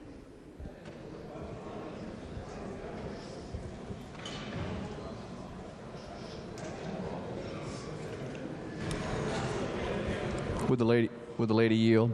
I guess so. You are welcome, and you have access to the CFR. So anything that is not underlined in this would just. My suggestion would be that you look on your machine in the CFR code, and view the rules that are in effect as of right now. Thank you. Thank you very much. Gentleman from the 10th, Delegate Chris. Thank you, Mr. Speaker. There's nobody in here that has more disdain for the DEP and some of the rules and regs that they have than I do. And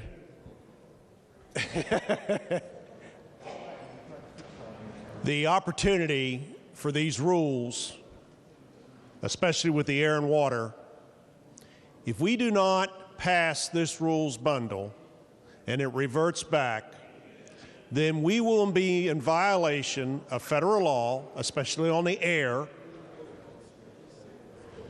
and therefore the Philadelphia office of the EPA will come and take over. And so far, you're looking at the Crystal Palace over in Canal City of DEP people, and they will be directed by the EPA and not by our own people.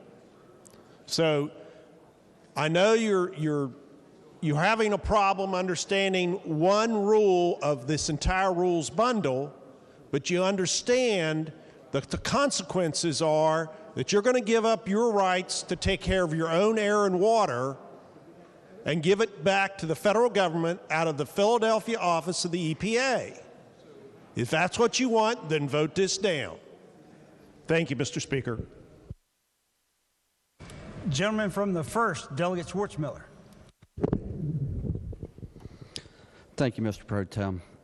So, it's interesting from when I first got up, listening to what's been said, what's been asked, and the one thing I think everybody can agree with is there's total confusion on this rule. And there's some pretty smart folks in here, some sharp attorneys. So just imagine if you're a person, a homeowner, that had to say, hey, I've got trouble here, my house has got problems, it's cracking, and how confusing this would be to them. Think about that, because we've got smart people in here that are on different sides of the fence. So just a little background on this rule. This rule actually started out back in December on the Senate side, when a coal company came to the Senate and asked to have it amended because currently the homeowner has the choice and has the right to choose on what they want to do. The amendment that was put in was going to give full control to the coal companies because that's what they wanted, and they tried to win that in the Supreme Court, and they lost. So they thought they would get it put in to the rule bill. So then when the wheels fell off over there on that, because of the fallout, by trying to take away people's property rights, this rule ended up on this side and in this bundle bill. And for everybody who wants to talk about the bundle bills, that's what the problem is with bundles. Things get hid in there, and you don't know what you're voting on. You may think you're voting on this, clean air, but you're giving away people's property rights over here, and you don't even know it. The majority leader made the statement that if this reverted back, that the coal companies would have control, which tells me she's even confused about it. Okay? So there's a lot of confusion going on about this rule, but yet we're going to say we got to push it through, because if we don't, Washington's coming in and taking over. Well, that's not going to happen. That will not happen. So let's just slow down a little bit and ask ourselves this. Why are we even doing this? What was wrong with the way the rule was prior to this? The only thing that was wrong with it is that they gave people the control, not corporations. But the corporations don't want that. They want to have a say in how this is going to go. We want to talk about limitations, and my friend, the Vice Chairman, did a great job explaining, and I appreciate that. And the one thing he was consistent on was there's limits. There's a couple options, but there's limits. So if this wasn't in place, it would revert back to regular law, which doesn't put limits on what somebody can recover. They can lawyer up, they can go to court, and they can recover whatever they want to recover. Whatever they can win, they can recover. One thing for sure, and the Vice Chairman made it very clear, you can recover, but it'll be limits, which is what the big corporations want, to put the limits on. Stops the homeowner in their tracks. Yeah, you're right. This happened, but this is all you're going to get right here. So, ladies and gentlemen, I know there's a lot of confusion. I think partially I'm still confused about part of it, but here's what I do know. This isn't being done to help people. This isn't being done to help people. This is going to take people's rights away, their property rights away. So you need to think very carefully before you vote on this, and don't get pulled into the scare tactics that it's in a rules bundle and everything else is going to die. It will die now, but fat possums run at night, and that stuff will come back to life. I would encourage you all to vote no.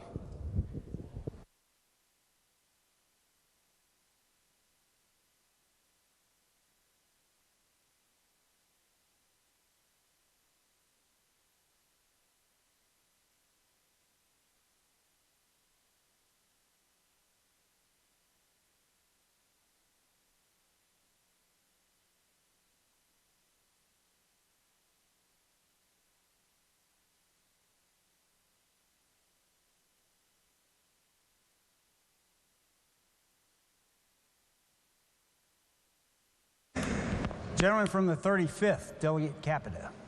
Yes, thank you, Mr. Speaker Pro Temp. Request to close debate. Still have a couple lights on. Okay, there was a pause. All right, thank you. Gentleman from the 48th, Delegate Miley. Mr. Speaker, while there is a disagreement, and it's still being discussed over there apparently, I can only share with you what our council, who's been here for well, several decades, I guess, and who's been intimately involved in rulemaking, believes the process to be. And there is a Supreme Court case that he has that they're discussing over there that reflects this. And that is, if we have a rules bundle, the legislature takes action and speaks through the bills it passes. If it passes a rules bundle, we have spoken, and it goes into effect. This is per our council. If we vote a rules bundle down, the rule introduced by the agency goes into effect. If we want to disavow a rule, we have to specifically say so by an act of this body in written form. That's how we speak, through laws. And the argument is by some that voting it down is acting. Our council says and believes, who's been here for a long time, that if we want to disavow a rule and not have it go into effect as introduced by the agency, we have to specifically say so. By just voting down a rules bundle that's been amended along the way causes the original rule that was introduced to go into effect. That's per our council. Now, I think they're still discussing it over there. In light of the legal dispute, if you will, I would suggest maybe taking some action to give more time to this so that people can appropriately research this from a legal perspective. Thank you, Mr. Speaker. Mr. Speaker. Yes, lady from the 49th. I move to put committee substitute for House Bill 217 to the foot of all bills. 4217? The rules bundle. This. Is that in the form of a motion? Yes, Mr. Speaker, I move. Okay. The lady has moved to place the bill at the foot of all bills on the calendar today. Is there discussion? If not, all those in favor say aye. Aye. All opposed say nay. No. The motion, the ayes have it. The motion carried. The bill will be placed on foot of all bills. Next bill on third reading. House Bill 4406, relating to the pre-production of checks and other records. The question before the House is, shall the bill pass? Are there objections to having the bill read or the bill explained in lieu of having it read? If not, the chair recognizes Gentleman from 35th, Delegate Nelson. Yes, thank you, Mr. Speaker. We'll move from mining to a financial situation. This bill comes to us directly from the Banking and Insurance Committee. This bill amends and clarifies the retention of records by a banking institution, and it also clarifies the timeframes from which actions can be taken against a bank for those records. Currently, the statute allows 5 years for the retention of records after a CD, a time deposit, or some financial instrument has expired. And when I say expired, that means the CD has matured and interest has been paid. Financial institutions are required to hold those records 5 years after the last transaction. Same way with trust documents or fiduciary documents. 5 years after an event has expired, those records must be retained. This bill clarifies that, and then yesterday we approved an amendment because over a 2-week period there was some discrepancy between the financial institutions and those that are in the consumer protection area. And it was all around the 5-year time frame. So yesterday, what the amendment did is, by statute, if there are certain instruments that are not required to be held for 5 years, the statute will override that. So if it's a 2-year period, that 2-year period will stay in effect. Conversely, if a document is required to be held for longer than 10 years after the last transaction, that longer time frame is in effect.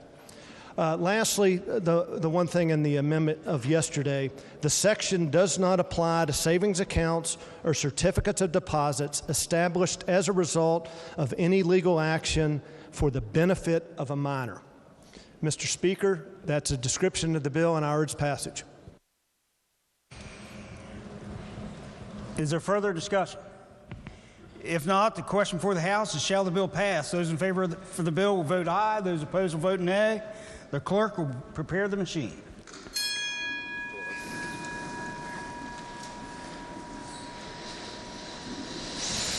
Has every member voted? If so, the clerk will close the machine and ascertain the results. On this question, there being 91 yeas, 0 nays, 9 members absent not voting, more than a majority of the members having voted in the affirmative, the chair declares the bill passed. The clerk will report the title. House Bill 4406. Are there amendments to the title? If not, the title clerk or the title of the bill remain the title of the bill. The clerk will please communicate the action of the House and Senate and request concurrence therein. Next bill on third reading. Committee substitute for House Bill 4513, increasing the replacement costs required of a person causing injury or death of game or protected species. The question before the House is, shall the bill pass? Are there objections to having the bill explained in lieu of having it read?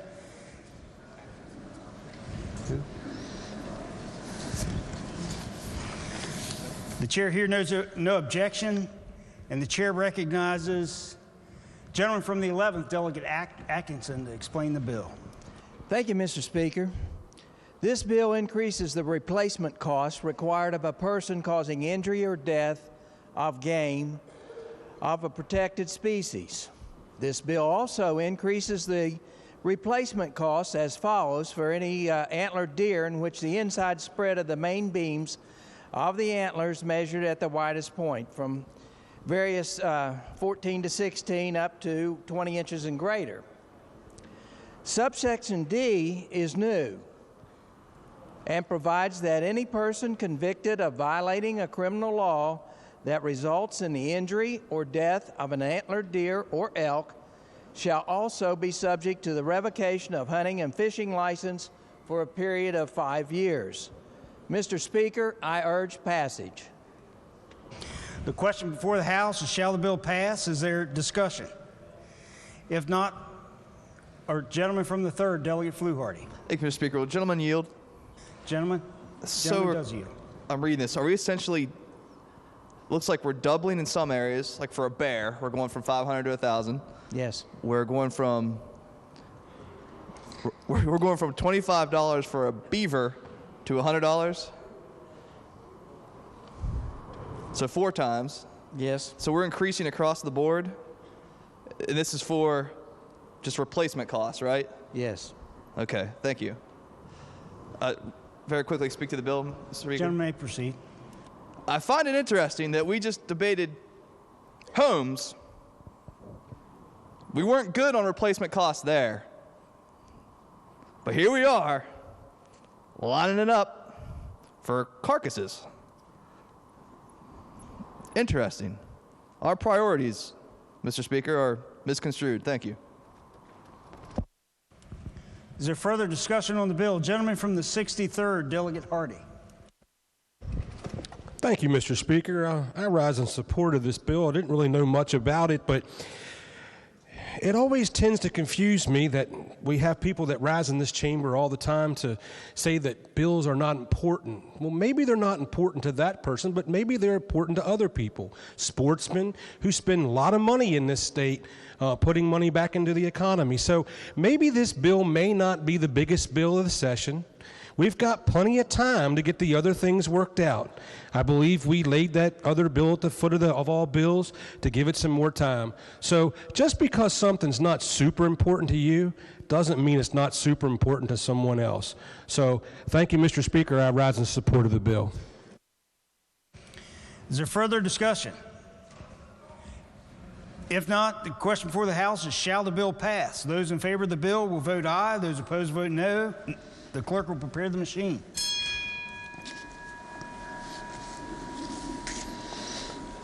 Has every member voted? If so, the clerk will close the machine and ascertain the results.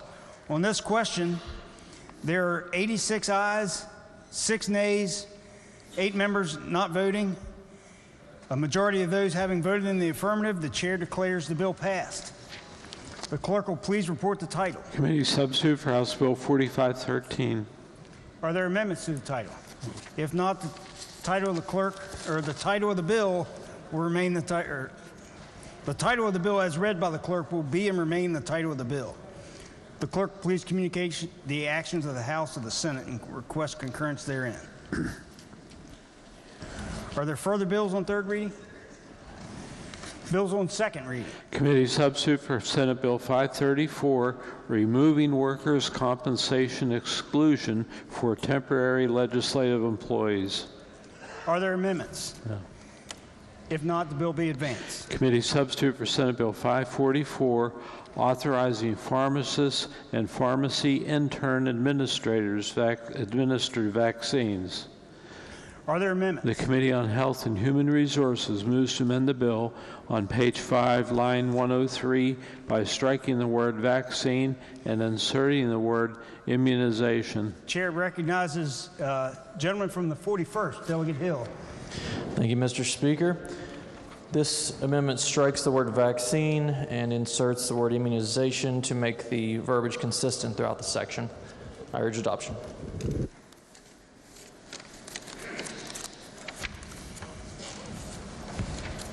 The question is on the adoption amendment. Those in favor will say aye. Aye. Those opposed will say nay. The ayes have it, and the chair declares the amendment adopted.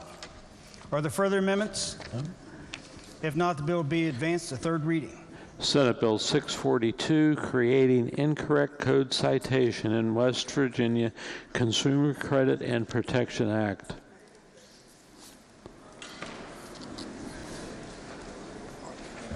Are there amendments? If not, the bill will be advanced to third reading. Committee substitute for House Bill 2961, permitting the commissioner to require a water supply system be equipped with a backflow prevention assembly. Are there amendments? No. If not, the bill will be advanced to third reading. Committee substitute for House Bill. For what reason does gentleman from the 32nd seek recognition? Ma'am, there is an amendment on that pending. 2961? Yes. It was filed 3 days ago.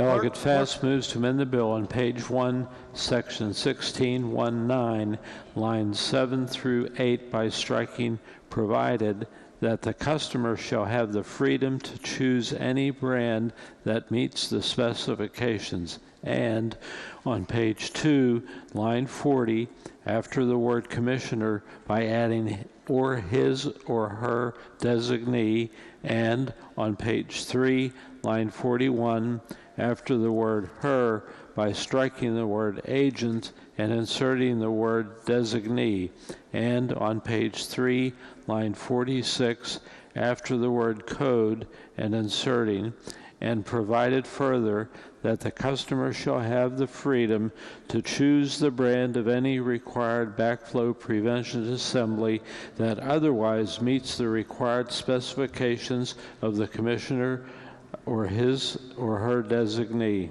Chair recognizes the gentleman, 30 seconds. Thank you, Mr. Speaker Pro Tem. This amendment is just a cleanup amendment. It moves a clarifying proviso from one point to another in the bill, and then just changes the commissioner to the commissioner and his or her designee in a couple of places. That's really all it does, and I urge passage of the amendment. Thank you. Is there a debate on the amendment? Gentleman from the 10th, Delegate Chris. Will the gentleman yield? Gentleman from the 32nd, retake the floor and yield to the question? Yes. He does. I had some mail from my local utility board that seemed to have some disdain about this. Does this amendment take care of some of those concerns? Because I know that not only Parkersburg Utility Board, but Morgantown Utility Board was having problems with this. Does this take care of that? I will tell you that the Rural Water Association, West Virginia American Water, the Bureau of Public Health, DHHR, and the chairman of GovOrg are all in agreement with this amendment. The amendment does not change the bill. It just simply cleans it up some, and it moves a proviso from one place to another so that the proviso is, it shows that it's very clear on what it's talking about, what it's referring to. All right. And I'll just tell you, the original bill would have put a great burden on utilities to have to afford the price of installing backflow prevention devices. The current bill that's before us now has completely removed that burden from the utilities. Okay. All right. Thank you.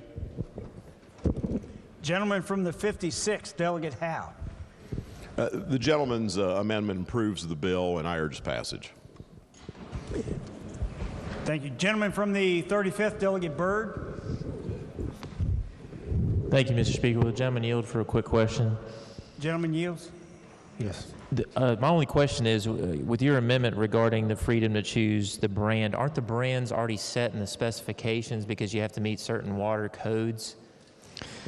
That amendment was added much later in the process of the bill, but the whole point of that amendment is if a backflow prevention assembly is required,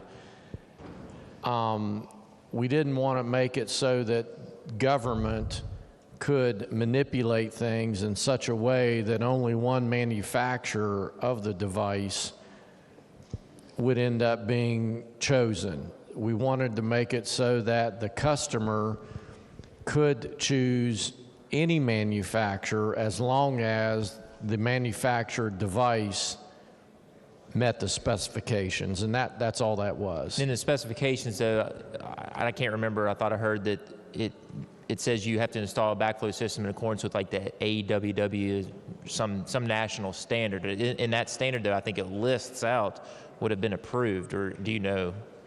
Well, there are multiple different types of devices for different types of water hookups. And so the specifications could vary from A to Z depending on what type of device would be required. All right, thank you. Yes, sir.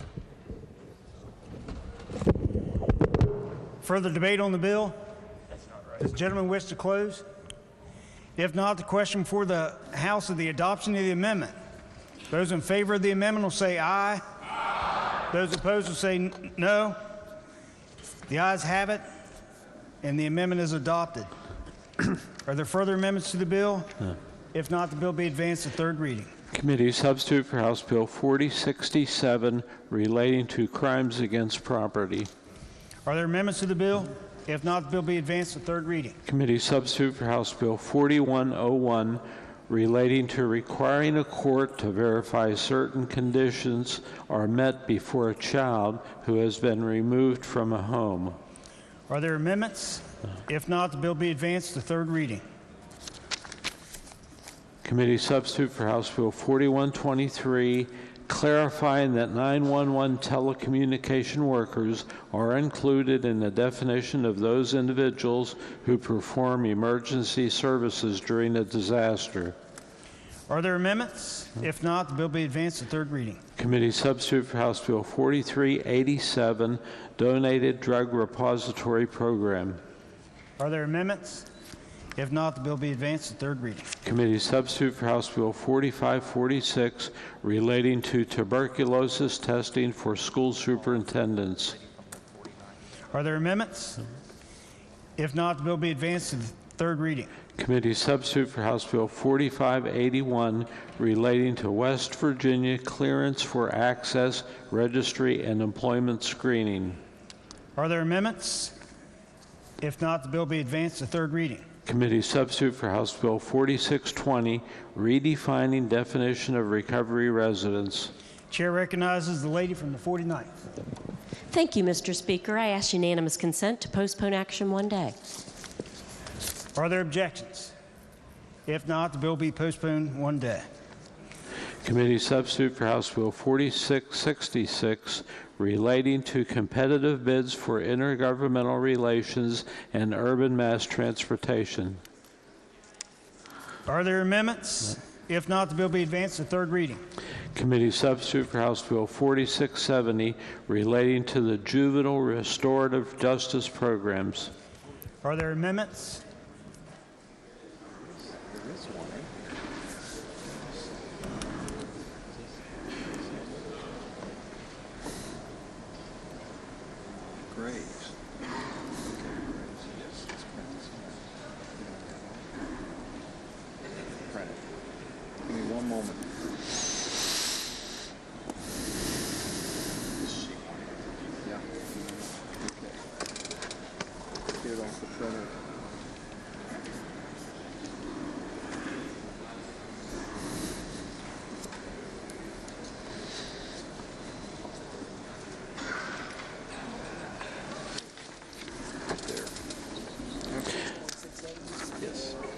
Delegate Graves moves to amend the bill on page 3, line 57, after the word juvenile by inserting the words, has not previously successfully completed a restorative justice program and.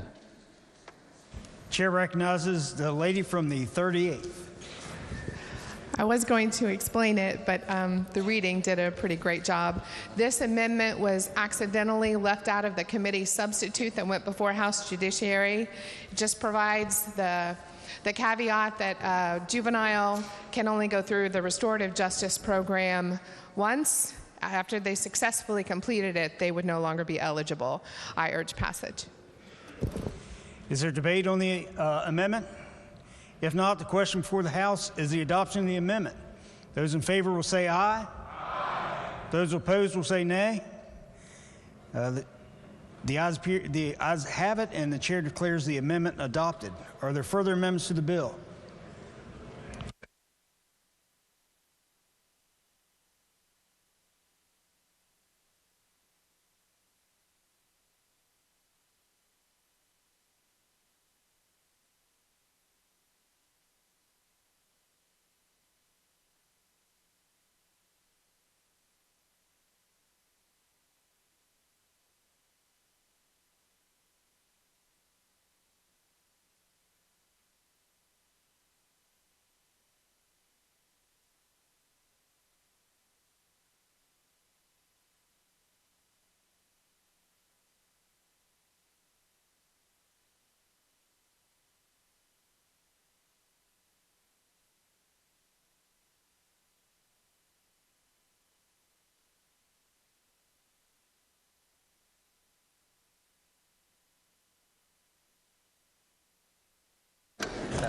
No further amendments on 4670. The bill will be advanced to third reading.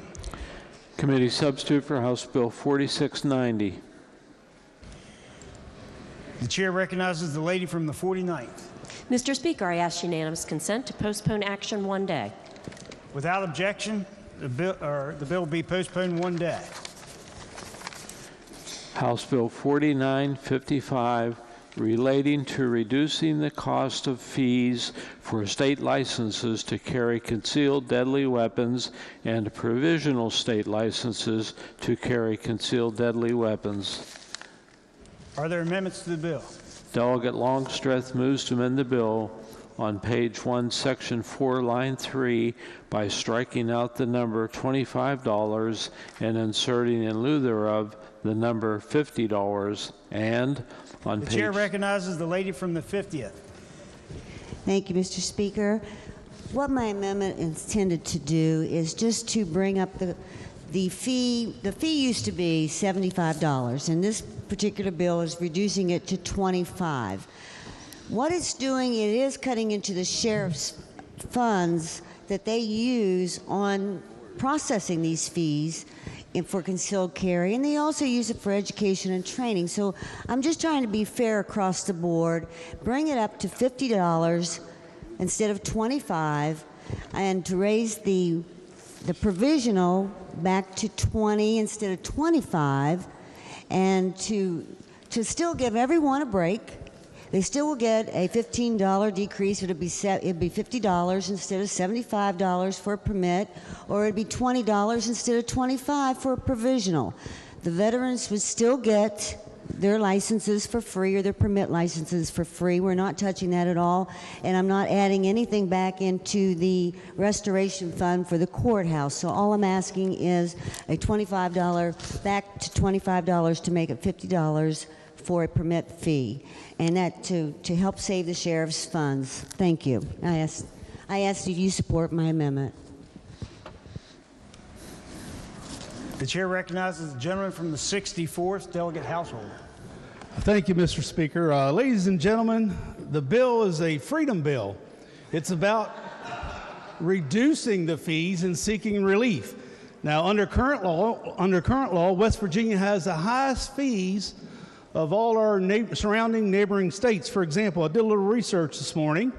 Virginia has a 5-year permit with a cost from $10 to $50 maximum. Delaware has a 5-year permit cost of $65. Pennsylvania has a 5-year permit with a cost of $20. Ohio has a 5-year permit with a cost of $67. Kentucky has a 5-year permit with a cost of $60, and Maryland has a 5-year permit with a cost of $75. So for freedom, for those reasons, I urge rejection. The gentleman from the 60th, Delegate Wilson. Thank you, Mr. Speaker. Our rights is guaranteed in the Constitution. Our natural rights are absolute. They cannot be infringed, or rather they should not be infringed. Obviously, we infringe them every day. And the thing is that every time a government infringes your natural rights, it actually works against its only valid reason for existing, which is to protect your natural rights. That's the only reason there should ever be a government. So the fact that the government is making money off of infringing upon our natural rights is completely immoral actually, and completely unacceptable. So what we've got here is we've got an attempt to diminish the infringement upon our rights, and then an attempt to counter that by increasing the infringement, or rather to diminish the diminishment. For that reason, Mr. Speaker, I oppose the amendment, and I sincerely hope that everyone else does too. Gentleman from the 35th, Delegate Byrd. Thank you, Mr. Speaker. Would the Chairman of Finance yield for a quick question? Yes. I'm just trying to understand the breakdown on the 75 versus 25 versus 50. So how is this $75 currently in place divided up? Currently under West Virginia law, the fee is $100. It's $75. plus $25 to the state police. Okay, so $25 goes to state police, and then where And does we're the not touching that. Okay, so where does the $75 go? Of that $75, 25 of it goes to the courthouse facilities improvement fund. And then we're reducing the sheriff's fund by $25. So the total cost now under the bill that we're going to debate tomorrow will be $50. And so it'll be $50, 25 to state police, 25 to sheriff? It'll be $50. It's $25 for the fee to the sheriff and then $25 to the state police. Okay, and then her amendment would add an extra $25 to the sheriff? That's correct. Okay. Raising it back up to 75. All right, thank you. Gentleman from the 45th, Delegate Martin. Thank you, Mr. Speaker. I move the previous question.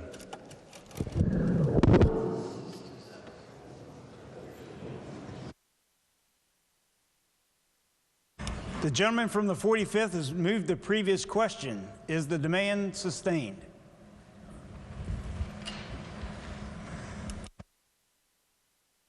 The demand is sustained.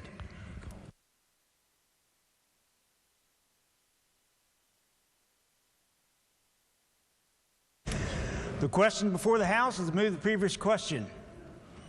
All those in favor will say aye. Aye. Roll call's been demanded. Is the demand for a roll call sustained? The demand is sustained. The question before the House is to move the previous question on the amendment to House Bill 4955. All those in favor will vote green.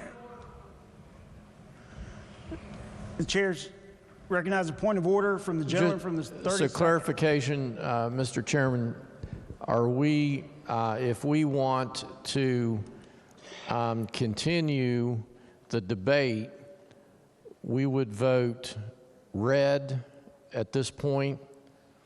If we want to stop the debate and go to a vote, then we would vote green on this point. That's right. Thank you. All right, the question before the House is the question to move the previous question. A roll call has been demanded. Those in favor will vote aye. Those opposed will vote no. The clerk will prepare the machine.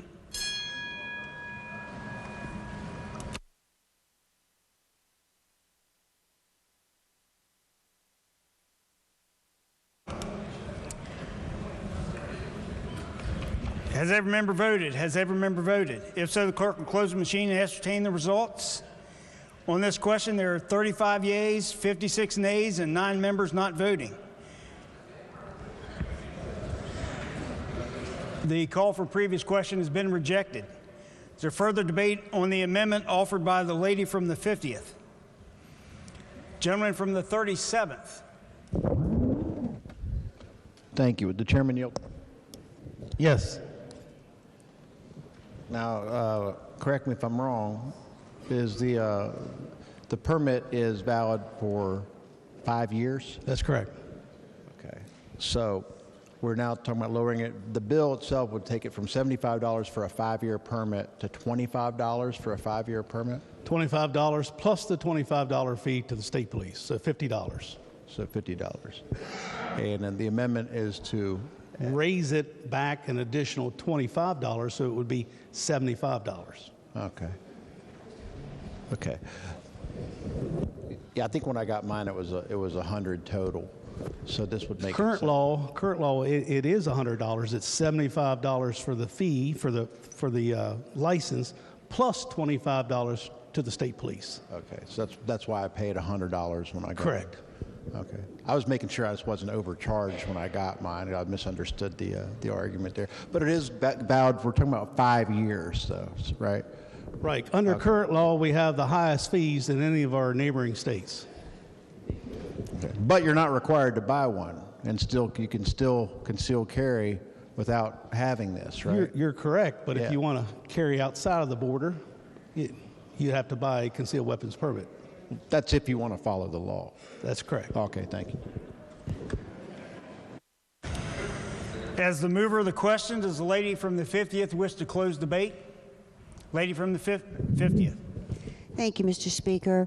All I was trying to do here was to save the sheriffs a little money in your county. You know, they're out there, they're law enforcement, they're trying to protect your cities. We got drug issues, we've got all kinds of issues.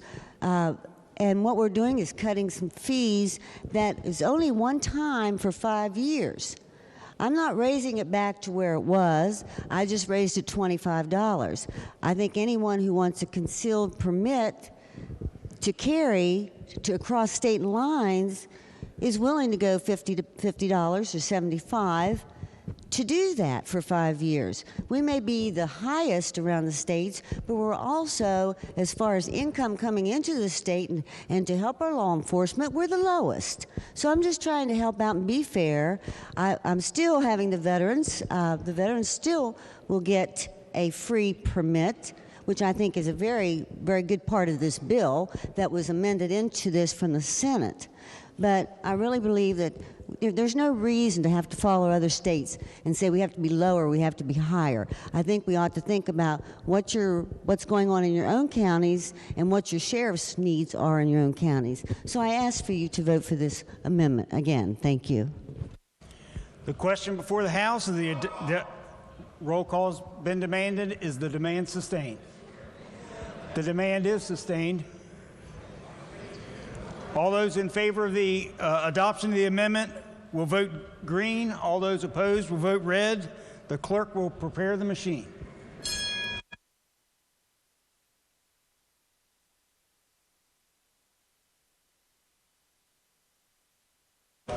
Has every member voted? Has every member voted? If so, the clerk will close the machine and ascertain the result. On this question, there being 11 yeas, 80 nays, 9 members absent or not voting, the chair declares the amendment rejected. Are there further amendments? If not, the bill be advanced to third reading. Are there further bills on second reading? No. If not, bills on first reading. Senate Bill 620, authorizing Division of Corrections and Rehabilitation approve home plans for inmates. The bill be advanced. Committee substitute for House Bill 2775, requiring each high school student to complete a full credit course of study in personal finance. The bill be advanced. Committee substitute for House Bill 4092, relating to foster care. Bill be advanced. Committee substitute for House Bill 4165, West Virginia Remembers Program. Bill be advanced. House Bill 4519, establishing a summer youth intern pilot program within the Department of Commerce. Bill be advanced. Committee substitute for House Bill 4621, West Virginia FinTech Regulatory Sandbox Act. The bill be advanced. Committee substitute for House Bill 4633, expanding county commission's ability to dispose of county or district property. Bill be advanced. Committee substitute for House Bill 4729, requiring higher education institutions to use previous versions or additions of instructional materials. Bill be advanced.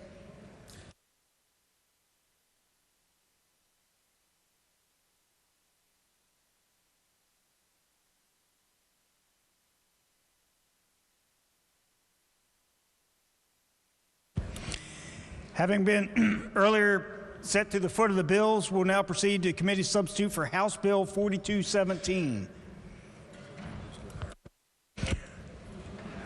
Are there further members desiring to speak to the passage of committee substitute for House Bill 4217?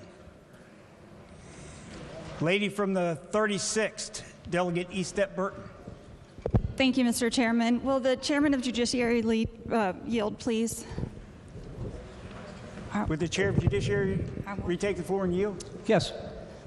Okay, bear with me because I'm trying to understand these rules bills. So from the CSR currently, 16.2C2, it says either correct material damage resulting from subsidence caused to any structures or facilities by repairing the damage, or compensate the owner of such structures or facilities in the full amount of the diminution in value resulting from the subsidence.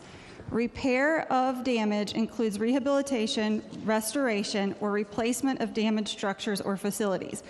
Compensation may be accomplished by the purchase prior to mining of a non-cancelable premium paid insurance policy. The requirements of this paragraph only apply to subsidence-related damage caused by underground mining activities conducted after October 24th, 1992.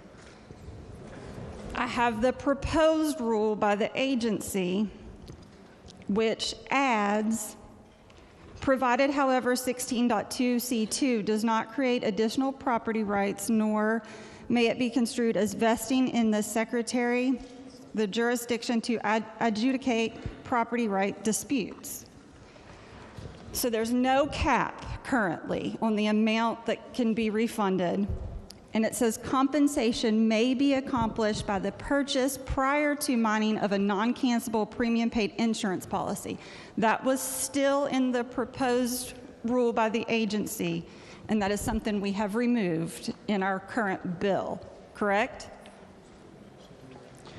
No, I don't believe that is correct. The current bill still has the language, compensation may be accomplished by the purchase prior to to mining of a non-cancelable premium prepaid insurance policy. I think that's still in there.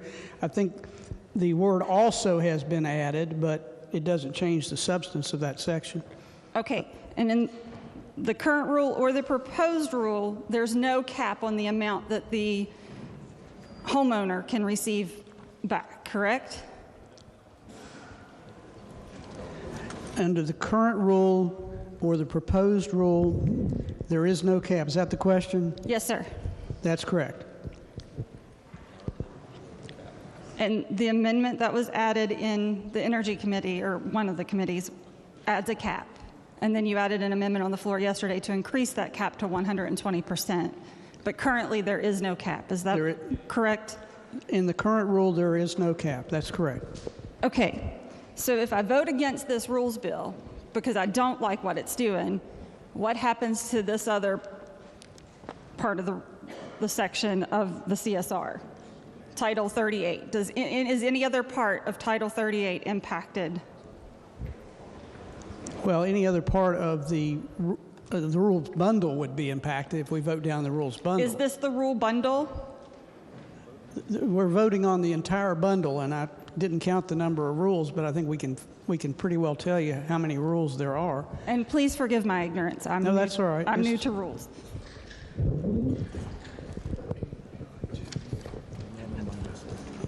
If our count's right, 11 rules are included in the bundle, and the language that the gentlelady is referring to is 10 rules are included in the bundle. The only rule that the gentlelady refers to is one of those rules. So what happens to the other 10 or the other 9 rules?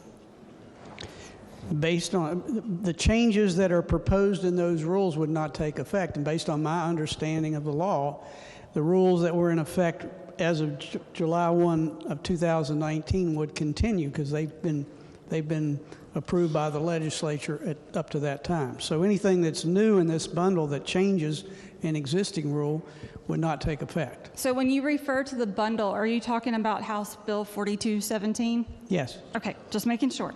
So the underlined parts in House Bill 4217 would be the proposed rule changes. Yes. And if we vote against it, only the underlined part would not take effect. The rest would still be legislative rule. I'm sorry, could you repeat that? I'm getting some feedback If we here. vote this down, only the underlined portions of House Bill 4217 would not take effect. The rest would be legislative rule. Anything that was proposed either by the Rulemaking Review Committee, by the agency to affect the rule, or in the course of our review through the various committee processes would not take effect. It would revert back to the rule that was in existence on July 1 of 2019. And what you referred to, would that be the underlined portion that we see on House Bill 4217? Underlined or strike-throughs would not take effect. That's correct. So there's very minimal change to 4217.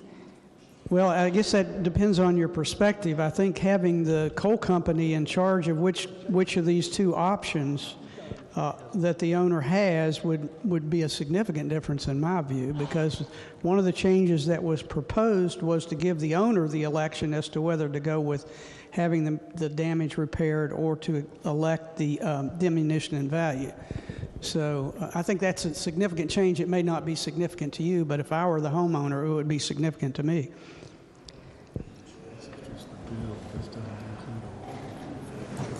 But it does add a cap to the amount someone could be reimbursed for the price of their home.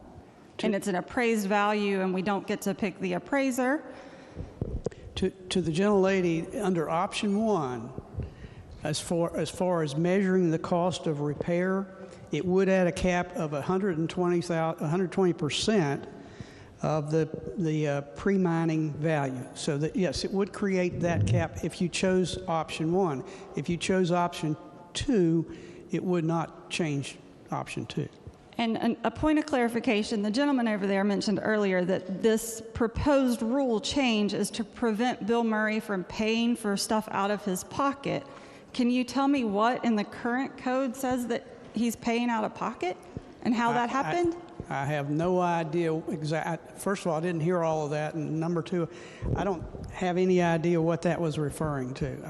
I don't. I do apologize. I'm really just trying to understand how this changes and if it's going to impact the homeowners in my district or not. I think if you vote the rule down, then the coal company can decide whether to use option 1 or option 2, whichever suits them best. And option 1, though, would not have the 120% cap, but I would suggest to you that if that works to the disadvantage of the coal company, they would choose option 2. That seems to make sense. So you've lost the ability to control the choice. To me, is a substantive difference. Okay, thank you very much. Thank you, Mr. Speaker. Lady from the 51st, Delegate Fleischauer. Speaker, to the lady from Kanawha, this is a really confusing area, and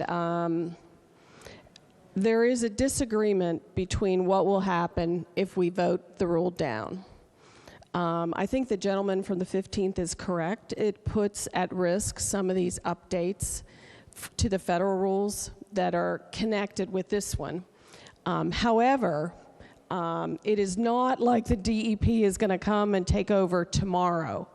What happens, the EPA, what happens is there is at least 18 months that the EPA would send out a notice of revocation. So some of these regulations would not even need to be fixed. But I think that where we are right now is we have 3 things. We have the old rule of the agency, and that old rule is the one that the Supreme Court said gives the landowner, the homeowner, the option of repairing or being compensated. That's the one.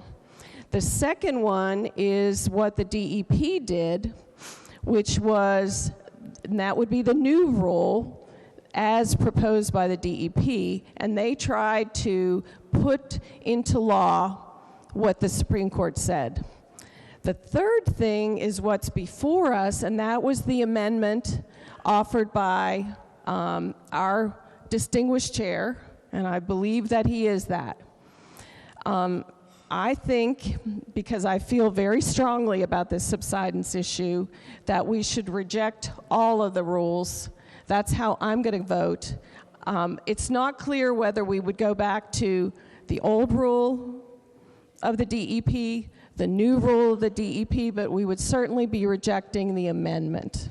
And it does put at risk, as the gentleman from the 15th said, some of the other rules, but we have time to fix that, certainly next session. The EPA is the one that it's the ball's in their court to decide what they want to do, whether they want primacy. I'm not sure the Trump administration is going to come in here guns ablaze on their horses to take primacy. over our air quality. I'm not sure I see that happening. So I plan, because, I mean, just think about how much it costs to fix a bathroom, how much it costs to fix a kitchen. If your home caves in, you don't want, you met that 120%, even though that is way better than what the coal industry proposed, it may not be enough for you. So I think we need to protect our citizens. West Virginians should come first, not out-of-state corporations, and I'm voting no. Further discussion? If not, the chair recognizes the gentleman 35th to close debate. Alas, Mr. Speaker Pro Tem, alas. Thank you. I appreciate the debate today. It's been rich. Oftentimes in this chamber, things can get confusing, and generally it's either substantive confusion or procedural confusion. And I am guilty of being confused by both at times, but I think the confusion arises here based on the procedure. And I think that I can attempt to clarify that for you, but first, let me speak to the substance. The substance is very simple. The substance of the rule at issue, not the whole rules bundle, the substance of the rule at issue is very simple. It provides landowners greater autonomy over the decision-making process when it comes to their property. Now, I don't think we can argue with that encapsulation of the purpose of the rule. Now, how we get there, to my friend from the first, may be a policy question, and we perhaps disagree on that. But what puzzles me a little bit is that oftentimes we want to compromise on the substance of policy. And a lot of times that compromise comes on day 2, Mr. Speaker Pro Tem, amendment stage. I don't have that great of short-term memory, but I don't recall an amendment yesterday. Nothing. Not one amendment to try to fix this rule. Nothing. Did we?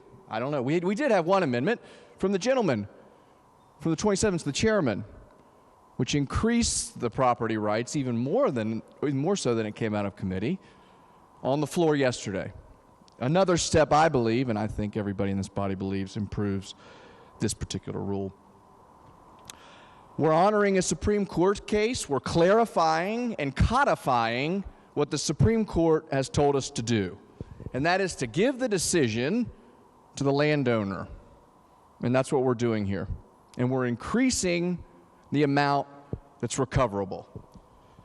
Of course, we don't want to lose primacy over the EPA, but I would agree with the lady from the 51st. I don't think that the horses are going to come in tomorrow if we vote down this rules bundle, but I often hear the argument that many, many things are going to happen tomorrow if we pass this bill on many, many, many different issues. And I think we can all agree that those never happen generally. Those never happen. So I'd agree with the lady.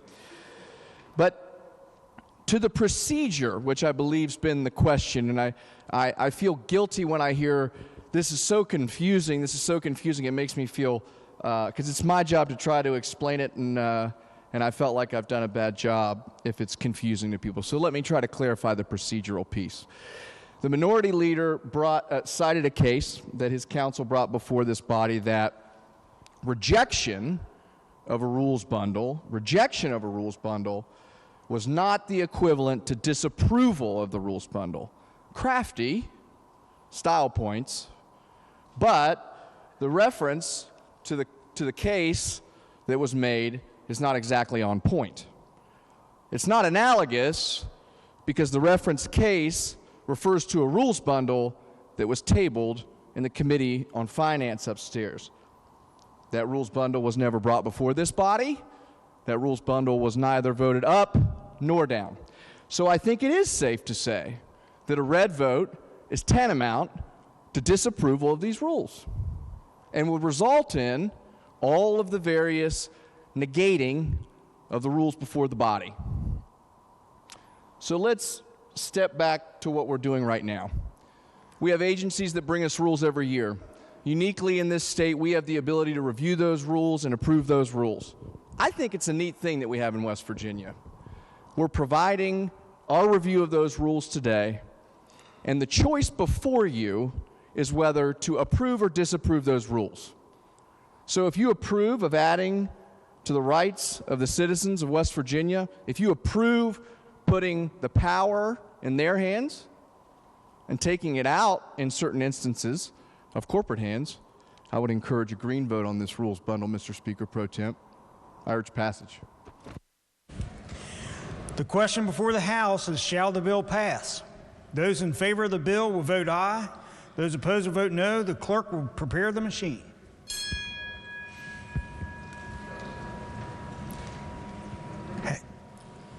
Has every member voted? Has every member voted? If so, the clerk will close the machine and ascertain the results. On this question, there are 52 ayes, 39 nays, 9 members not voting. A majority of the members haven't voted in the affirmative. The chair declares the bill passed.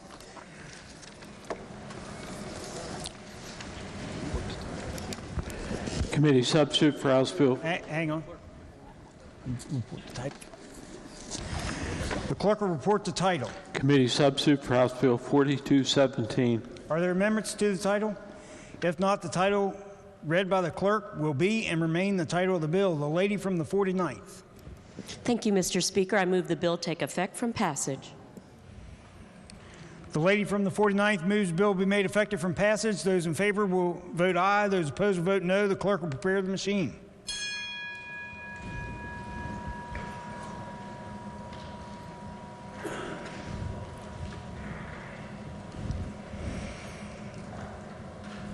Has every member voted? If so, the clerk will close the machine and ascertain the results. On this question, there are 56 ayes, 35 nays, 9 members absent or not voting.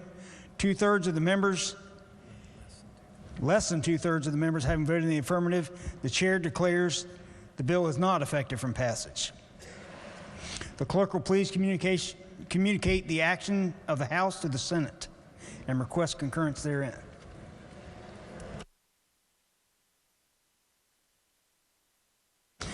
Leaves of absence. The lady from the 49th. Thank you, Mr. Speaker. For our colleagues, delegates Azinger, Canestraro, Ellington, Linville, Kump, Spinagle, and Kessinger. Without objection, leaves be granted. Remarks by members of the House. Lady from the 51st, Delegate Walker. Thank you, Mr. Speaker. Today, we celebrate, as we're trying to get home to each and every one of our loved ones, Valentine's Day. Well, I am a PK. I'm a preacher's kid. So 1 Corinthians 13, 4 through 8. Love is patient. Love is kind. It does not envy. It does not boast. It is not proud. It does not dishonor others. It is not self-seeking. It is not easily angered. It keeps no record of wrongs. Love does not delight in evil, but rejoices with truth. It always protects, always trusts, always hopes, always perseveres. Love never fails. We are a body that does our best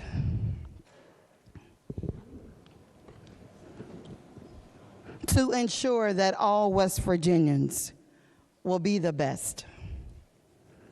Each persons in our counties have different needs and different wants. If one group of folks are hurting, our whole state is hurting. We have so many hurting, but each of us should give a little bit of hope. We celebrate when we put West Virginia on the map for foster care, public education, the cannabis industry, and bringing innovative technology business to our mountain state. And many times during debate, some folks feel that they are dishonored, disrespected, or just dissed. Many folks in this body feel certain legislation is self-serving. And I honestly learned from my colleagues that work in various industries. I'm so amazed that we want to make sure we are giving a hand up and not a handout. I'm thankful when we allow second chances to prison reform. I'm thankful when we support initiatives for farms, the cannabis industry, loan forgiveness, and technology. I'm thankful when we celebrate our first responders and our volunteer firefighters. And I'm thankful when we have bills that will move our state forward. And then I think to myself other times, breathe, Danny. Count to 10, Danny. Don't press that recognition button, Danny. And as I'm counting, I'm thinking, number one, you are speaking about my neighbors, my family. You're speaking about me. Number two, how many of you have been called a derogatory, racial, homophobic, or religious slur? Number three, why are we so backwards?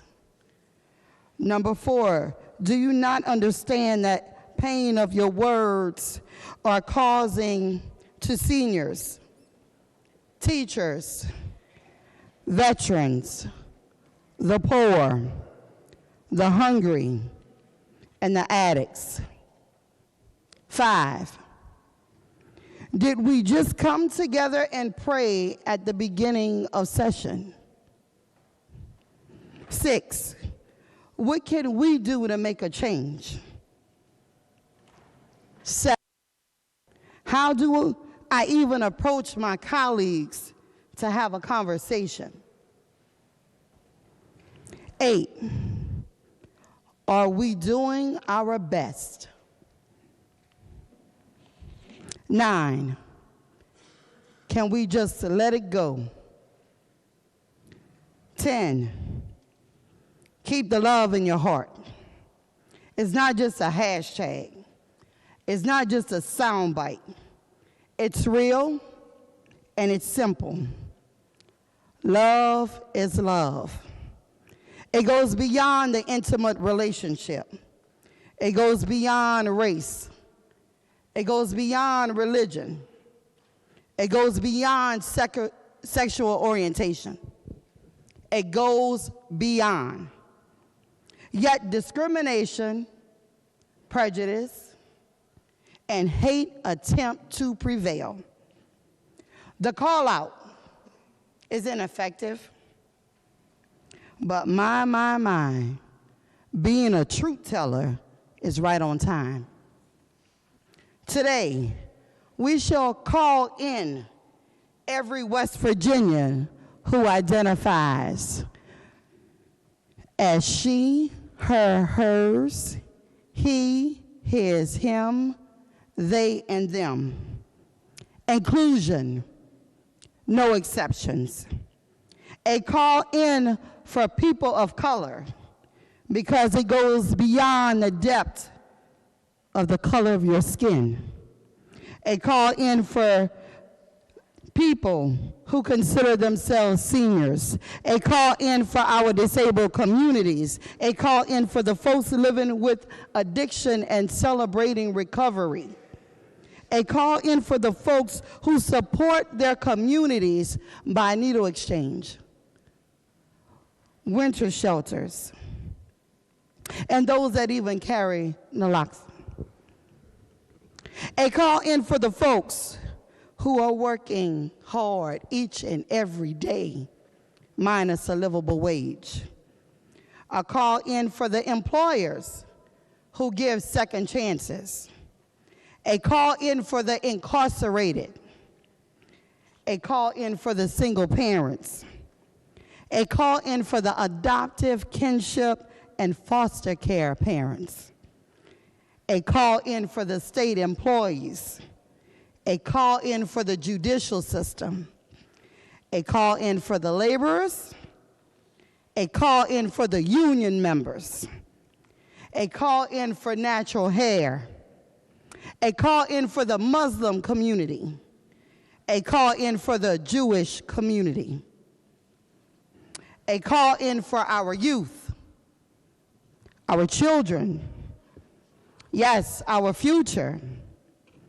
Yes, those that are called thugs, called delinquents, called abominations, called nappyhead, called the F word, called the N word, called the R word. Those who face defamation of character because some folks love to live in the past. We must always acknowledge our past.